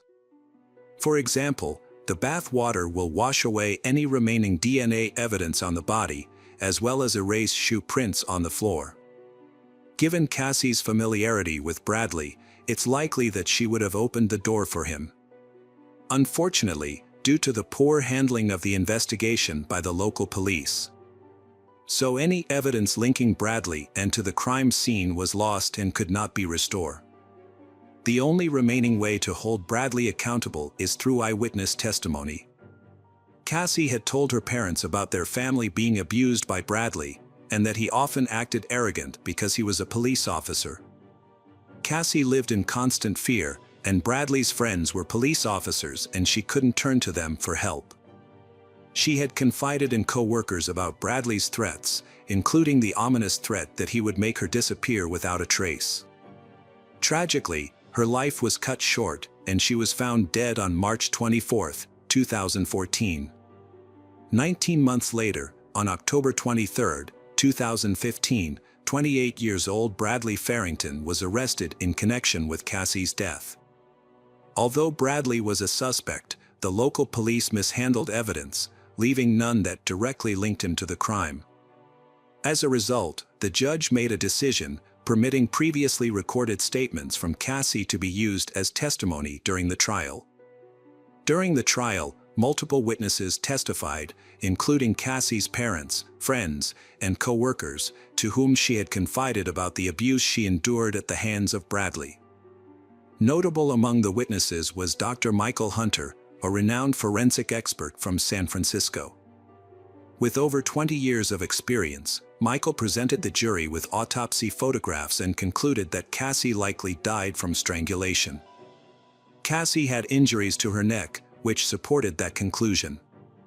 After a warrant was issued for Bradley's arrest, Jose Sanchez, who initially handled the case, appeared in court. Jose claimed he had never considered Bradley Farrington a suspect because there was no reason to, and also testified that no fingerprints of Bradley were found at Cassie's home. The crime scene was unusually clean, Jose said. He believed the scene was cleaned after the crime was committed, which explains why no fingerprints were found. After 4.5 hours of deliberation, the jury found Bradley Farrington guilty on September 7, 2018. Bradley was sentenced to life in prison with the possibility of parole after 30 years. He later filed an appeal with the New Mexico Supreme Court in 2020. Bradley appealed his conviction, claiming the trial court erred in allowing Cassie's co-workers, friends, and family members to testify in court. However, the state's highest court declared it had enough evidence to convict Bradley and rejected his appeal. Hi everyone, thanks for returning. Let's unravel another perplexing mystery.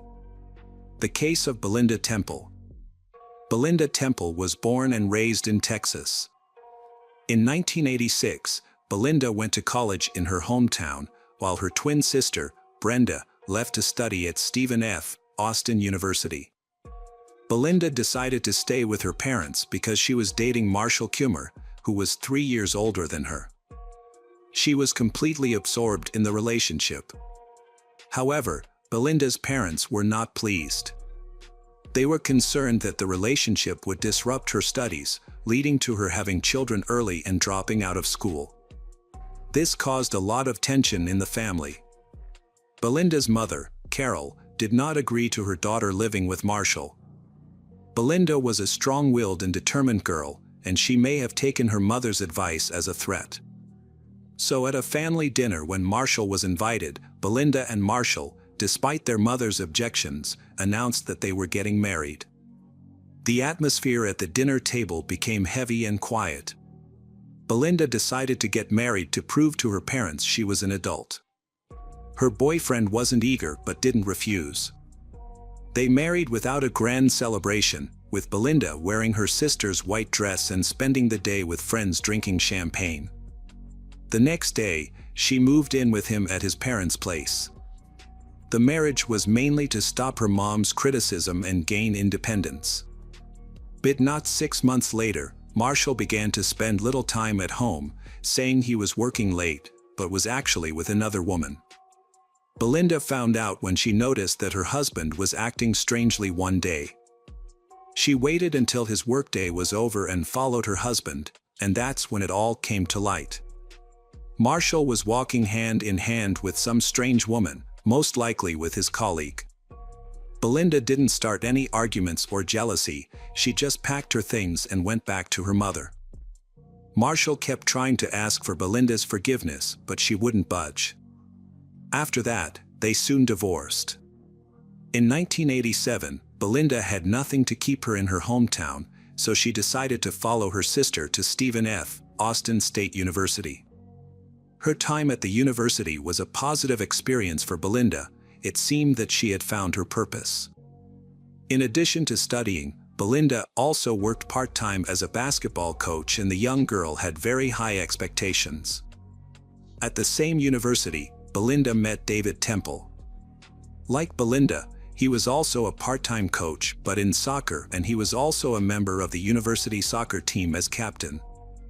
For David, soccer was an integral part of life. He had started practicing soccer since he was a child, and from that time on it was clear that he had the potential to become a star at school. He often played soccer very successfully for the team and was respected by all the teachers, despite his unpleasant personality. David can easily insult or even hit someone, but he gets away with it easily when he is on the field during a match. He often starts the match in a heated situation and then takes a long time to calm down.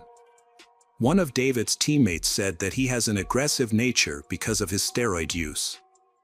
However, in their relationship, David acts completely differently from Belinda. He becomes a caring person and loves her very much. As soon as someone smiles at Belinda, David becomes jealous and tries to clarify his relationship. Belinda met David's family and they were impressed with her. They thought that Belinda and David had a lot in common. But Belinda's sister was not happy about the relationship. They knew Belinda as a strong-willed and independent person before, but as the relationship began, they noticed a change in her. Belinda became withdrawn, quiet and modest, and her life seemed to revolve around pleasing David. Belinda also began to distance herself from her family.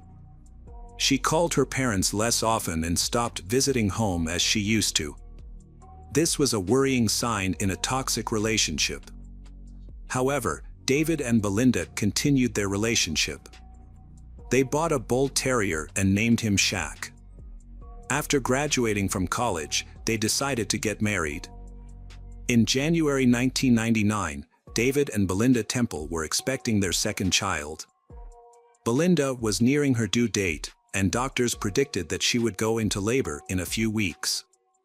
As a pregnant mother, Belinda often felt tired and fatigued. She also had to care for her son Evan. To give his wife some rest, David decided to take Evan for a walk in the park that evening. They walked in the fresh air, but soon felt tired and hungry. They then went to a restaurant for a bite to eat. When they got home, David was shocked to find the front door of his house broken. To keep Evan safe, David quickly took his son to a friend's house who lived nearby, and when his son asked why he couldn't come home, David lied and said his mother was in the hospital. One of David's neighbors, Quentin Harland, had just opened the door to the unexpected visitor, David. He carried his son straight into the living room and quickly returned to the house. Quentin was confused by this and yelled for his wife to watch the child and ran after David. He asked David, "What's going on?" But when he saw the broken front door of the Temple house, Quentin realized that David probably had no idea what was waiting for him inside. When he entered the house, Quentin saw a horrible scene. Everything was in ruins, the cabinets were open, furniture was scattered on the floor, and especially there were blood stains on the floor leading to the stairs. Quentin quickly pushed David aside and saw under the stairs, in the dressing room, Belinda lying face down with her arms outstretched in a large hole in the back of her head. David seemed too shocked to say anything or rushed to his wife's body. He took out his cell phone and called the police. Police immediately rushed to the scene but did not enter the house immediately because the Temple family's dog, Shaq, was aggressive. The dog growled and barked at the uniformed officers, prompting one of them to draw his gun. However, the situation was calmed when David Temple came out of the house, then led the dog into the garage. When the officers entered the house, they investigated the scene and concluded that it appeared that a robbery had occurred. They speculated that the burglars did not know that the homeowner was in the house at the time, so they shot her to avoid exposing witnesses. The police began investigating the crime scene. They wondered how the burglar could have entered a house guarded by a ferocious bull terrier. They began to investigate carefully. At the main entrance, the police found broken glass. But this glass was not broken by someone trying to unlock it from the inside, as the glass fragments would have been concentrated near the threshold. Instead, the glass fragments were located far from the door, to the right of the entrance. This indicated that the main door was unlocked and the glass was broken, and it was unclear why the burglar did so. The police opened a box on the nightstand in the living room and found several pieces of jewelry that appeared to be gold. It was unclear why the burglar did not take these pieces of jewelry. The more they investigated, the more suspicious the police became that something was not right around the case. The police's experience with robberies had taught them that the criminal would usually take whatever was valuable and could be found. But in this case, nothing seemed to have been taken. And the fact that the dog was still in their minds was a big deal. Something was wrong with the case. In the murder, the wound suggested the victim had been shot in the back of the head. It is likely that the weapon used was a 12-gauge shotgun, since the victim was kneeling with his back to the killer. But shotguns were uncommon in robberies and were difficult to carry or transport without being detected, which made the police even more suspicious. In the murder of Belinda, it happened at 4 o'clock in the afternoon. A typical criminal would not dare go out with a shotgun in the daytime. David mentioned that he owned a few rifles. However, when the police came to search, the handgun involved in the case was not among the weapons that David had reported. The police asked David to come to the police station to file a report and confess the stolen items. Although worried, David agreed to participate. Police began investigating Belinda's relationships. A young boy named Riley Joe Sanders came to the attention of the police. Riley is a student of Belinda's at school. He has an explosive personality and is especially fond of skipping school. Belinda was not one of those teachers who turned a blind eye to student absenteeism. So when she noticed that one of her students, Riley, had been absent from class for months, she immediately reached out to her colleagues. She wanted to know if this was her problem as a teacher or if the boy was a systematic truant. Her colleagues answered that it was not her problem. The boy was brought up in a bad family, and no one cared about him. He appeared at school only rarely. Belinda couldn't leave it at that. That same evening, she visited his mother, who lived nearby, and had a serious talk with her, which later bore fruit. However, it wasn't quite what the young teacher had expected. Riley Joe Sanders came to class. But during a basketball game, when Sanders pushed his opponent and Belinda pointed out Riley's disgusting behavior, he insulted her with the last words and even said something like, "You'll answer to me for this, you better look around, especially in the evenings." Riley had no explanation for where he was on the day of the murder and had also threatened Belinda. He was brought in for questioning. His father had a .12 caliber gun, but when the police searched the house, they did not find a weapon. When Riley realized that the police suspected him, he confessed that he had been with friends on the day of the murder. He had kept quiet because he had been in a large group and did not want to hurt anyone. The charges against Riley were dropped. Beside that, the police began questioning Quentin Harland. David and Quentin were not only neighbors but also co-workers at the same school. They had a close friendship and often met outside of work to watch sports on TV or attend family barbecues. One day, David and Quentin discovered a new young teacher at the school named Heather Scott. Quentin showed special interest in her, even asking her out to dinner, but Quentin's efforts were unsuccessful because Heather declined the invitation. Quentin accidentally discovered a secret relationship between David and another woman. This made Quentin very angry and resentful because David was married and had a son. However, Quentin kept it a secret and did not reveal anything to others. In the work environment, David and this woman seemed to be a happy couple, and many people in the teaching staff had the same impression. However, no one knew that David had another wife named Belinda. Belinda did not suspect that her husband was having an affair. In fact, she even shared with Quentin that she suspected that David was cheating, but Quentin reassured her that David was a good man and could not do such a thing. However, the way David treated Belinda also changed over time. In the past, he was very respectful and loving towards her. But now he often insulted and hurt her. He called her fat, even though she had only gained a little weight after giving birth. He also often asked her to go to another room when there were guests in the house, as if she did not deserve to be with everyone. Belinda felt extremely unhappy and lonely when faced with this treatment from David. She did not dare to talk seriously with him about this, but cried at night and felt bad about herself. Meanwhile, David was in a very happy new romantic relationship with Heather. David increasingly distant from his family. The psychological pressure he put on his wife was increasing. Although he never raised a hand to hit her, their interactions consisted almost exclusively of insults. At this time, Belinda learned that she was pregnant. When she received this news, she forgot all of David's previous mistakes and felt very happy. It seemed that David also tried to present himself as a happy father, but he was unsuccessful. Sometimes David did not come home at night, and Belinda was afraid to ask him why he was absent at night. She was afraid that her husband might become very angry and cause a scandal. Therefore, Belinda often had to do everything herself while preparing for the birth of the child. She went shopping, painted the walls herself, and assembled the furniture she had bought. David seemed unconcerned and made no effort to help his wife. Belinda prepared everything for the upcoming baby herself, while David seemed to be only concerned with his new relationship. Christmas was approaching, and Belinda was 8 months pregnant. She decided to discuss with her husband David what gifts they would give each other for the occasion. However, David suggested that they skip giving each other gifts this year.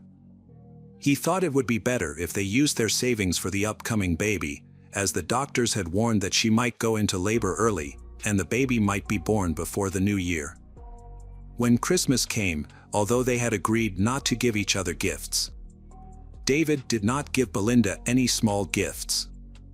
Instead, he suddenly packed his things and said that he would spend the New Year holiday hunting with his friends. Belinda felt disappointed and shared the situation with her sister. Her sister decided to help Belinda feel less alone. She also wanted to be there to care for Belinda, as doctors had warned that labor could start at any moment.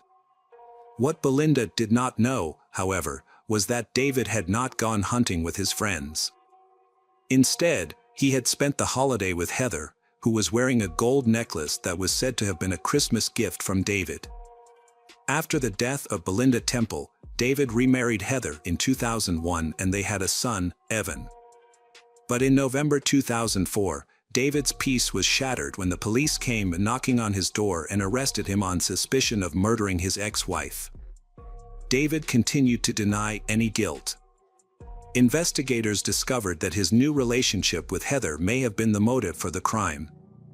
David's co-workers said that when Belinda became pregnant, David often bragged that he had found a younger, more beautiful woman to replace his wife. According to the prosecution's report, David killed Belinda as soon as she got home, still wearing her uniform and work boots. He then staged the crime scene to look like a robbery by making a mess of the house and quickly taking his son to the park to create an alibi. The prosecution also added that nothing was stolen from the house, and there was a vicious dog in the yard that would not let any stranger in. The murder weapon was probably dropped by David in the rice paddy, as witnesses saw David's car stop near the paddy, with only Evan in the car at the time. However, the shotgun was never recovered in that area. Heather's testimony claimed that before Belinda's murder, her relationship with David was not serious, and she did not even love him. These words certainly did not please Temple and introduced confusion into the jury's decision.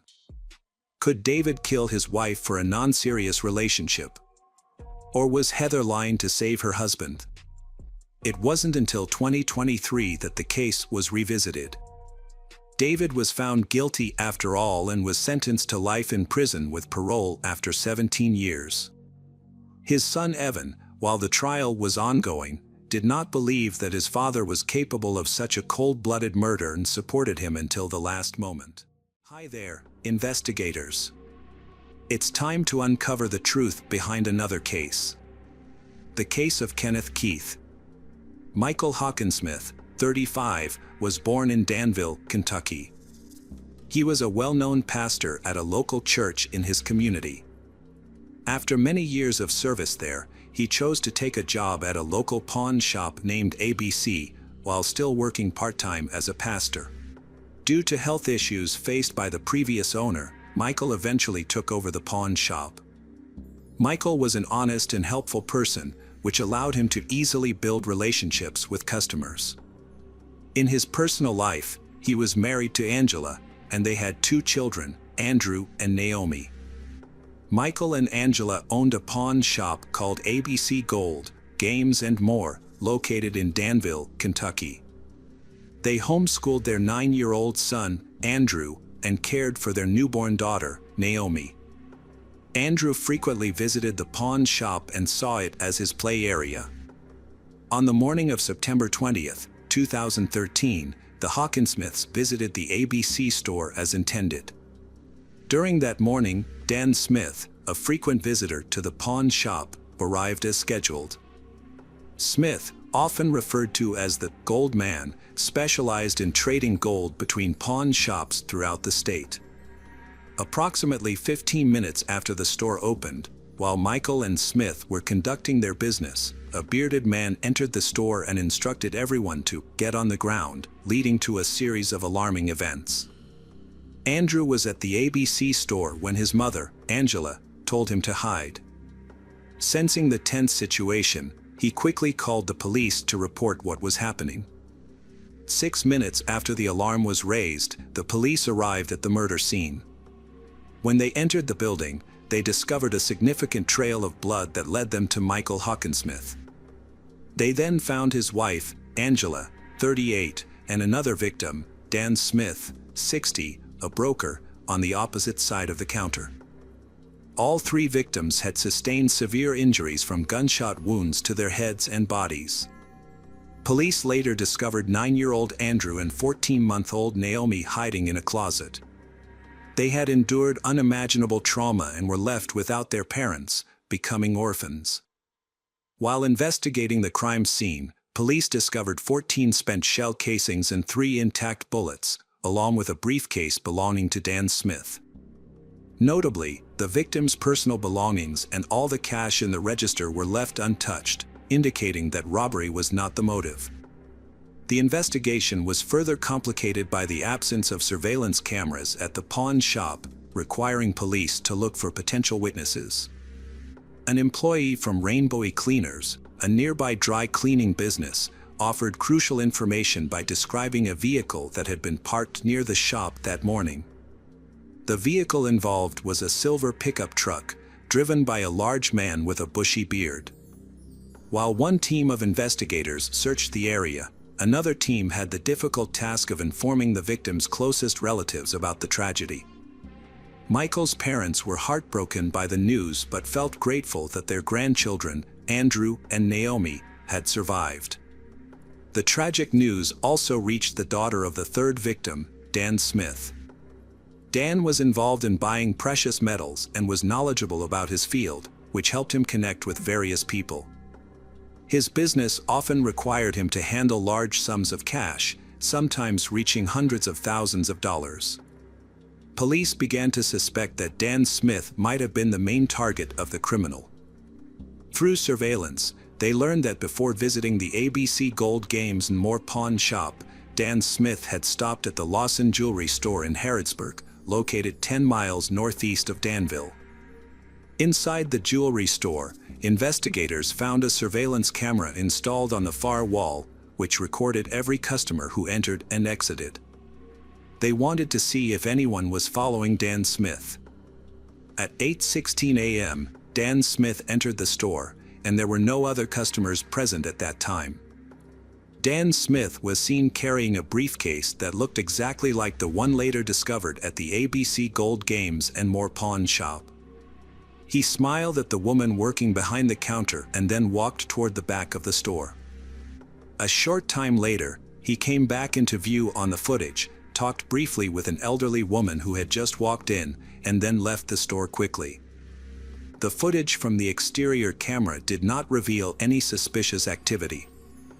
The police could only keep an eye on the man, not realizing that he would soon be involved in a tragic incident.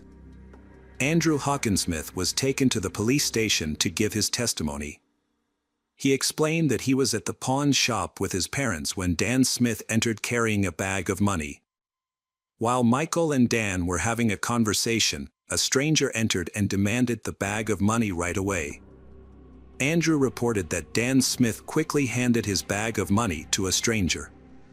He mentioned that his father asked the man to stop, but the man shot his father with a handgun that looked like the one Andrew usually played with. Following this, his mother told him to take his younger sister, Naomi, to the back of the store and hide in the closet. Andrew grabbed his sister and found a hiding spot. At that moment, the criminal aimed a gun at Angela. The 9-year-old boy suspected the stranger was after money. He described the stranger as a very tall man with a fake-looking beard, matching what a witness from Rainbow Cleaners had reported. During their investigation, the police looked closely at the Hawkinsmith family's business. They found out that the ABC Gold Games and More pawn shop was actually owned by Steve Devine.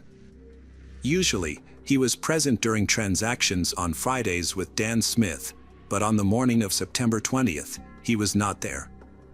This absence raised alarms, and finding out where he was became a major priority.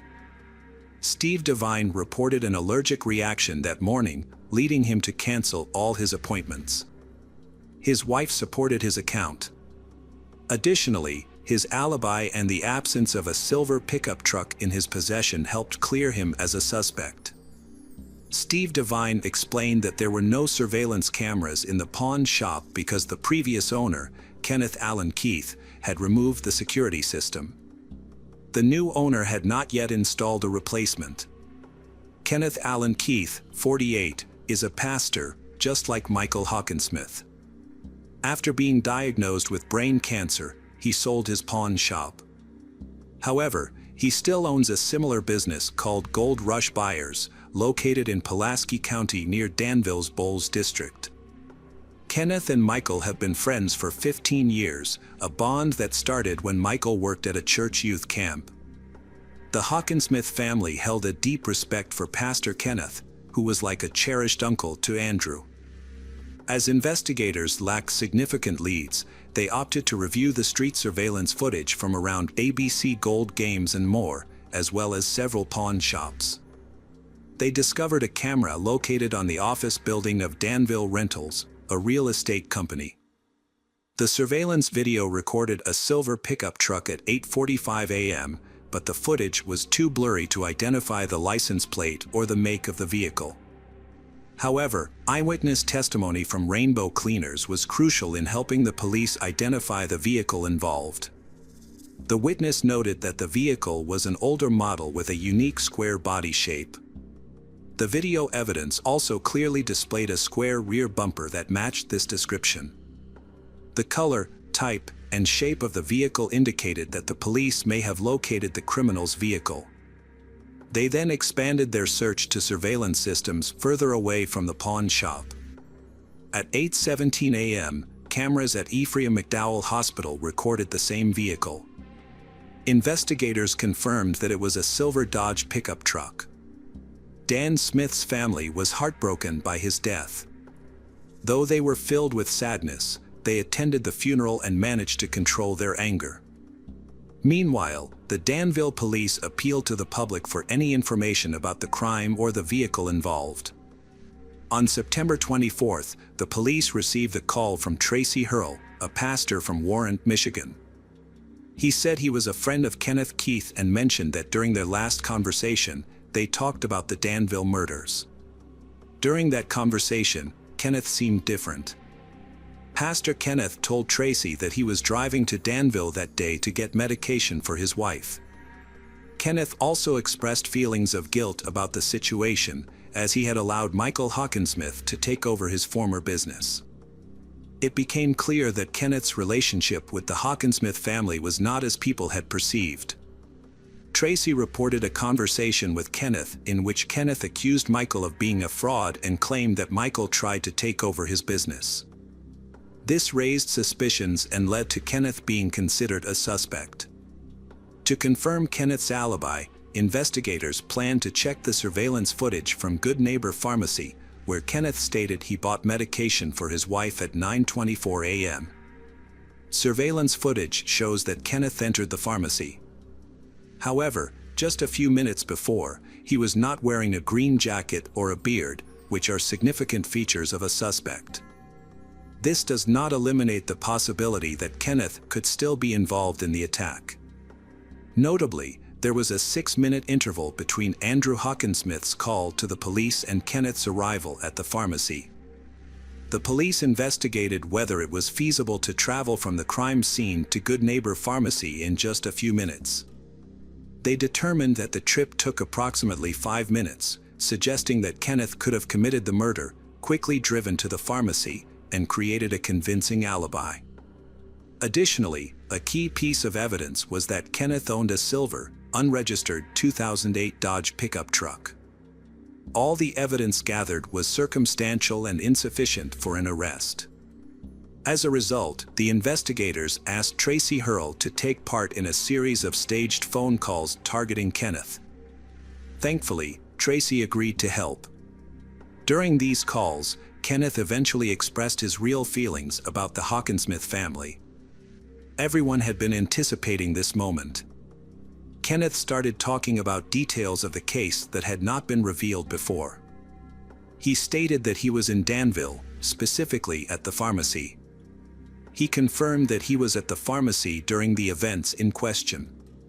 Kenneth then clarified that he had left Danville and gone back to Somerset.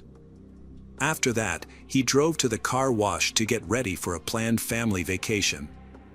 At 10:50 a.m., camera footage recorded Kenneth walking down the hallway to the cash register with a clear smile on his face. Additional footage from outside the building captured Pastor Kenneth leaving the car wash in the same silver Dodge at 11:25 a.m., which aligns with earlier images from various surveillance cameras in Danville. At that stage, police had sufficient evidence to arrest Kenneth. However, when they proposed a lie detector test to determine his involvement in the case, he responded oddly. He stated that he wouldn't be able to pass the test because, during his military service, he had been involved in special missions where he had killed several individuals. Investigators carried out a search warrant at Kenneth's pawn shop and uncovered crucial evidence. They found a fake beard and a large amount of cash, but there was no legal explanation for how he acquired it. Notably, they also discovered bundles of money tied with a ribbon, labeled with the name of the bank that issued them, suggesting that Dan Smith was a customer. Further investigation showed that the money found in Keith's pawn shop had recently been withdrawn from the account of a deceased broker, raising suspicions about his involvement. Moreover, investigators discovered several .22 caliber shell casings in the pawn shop. Ballistic analysis confirmed that these casings were fired from the same type of weapon used to shoot Andrew and Naomi's parents. Kenneth Allen Keith faced 3 charges: first-degree murder, 3 counts, and robbery. He thought that Michael and Steve were plotting to oust him from the business. Despite his beliefs, there was no evidence to support that Michael and Steve were involved in any conspiracy. When Kenneth met Dan Smith at the pawn shop, he attempted to devise a fake scheme to convince the police that the case was a robbery.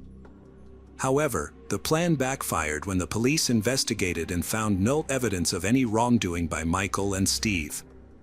On September 20th, Kenneth drove his silver Dodge Caravan to Danville. He drove around the pawn shop until he spotted Dan Smith's car parked nearby.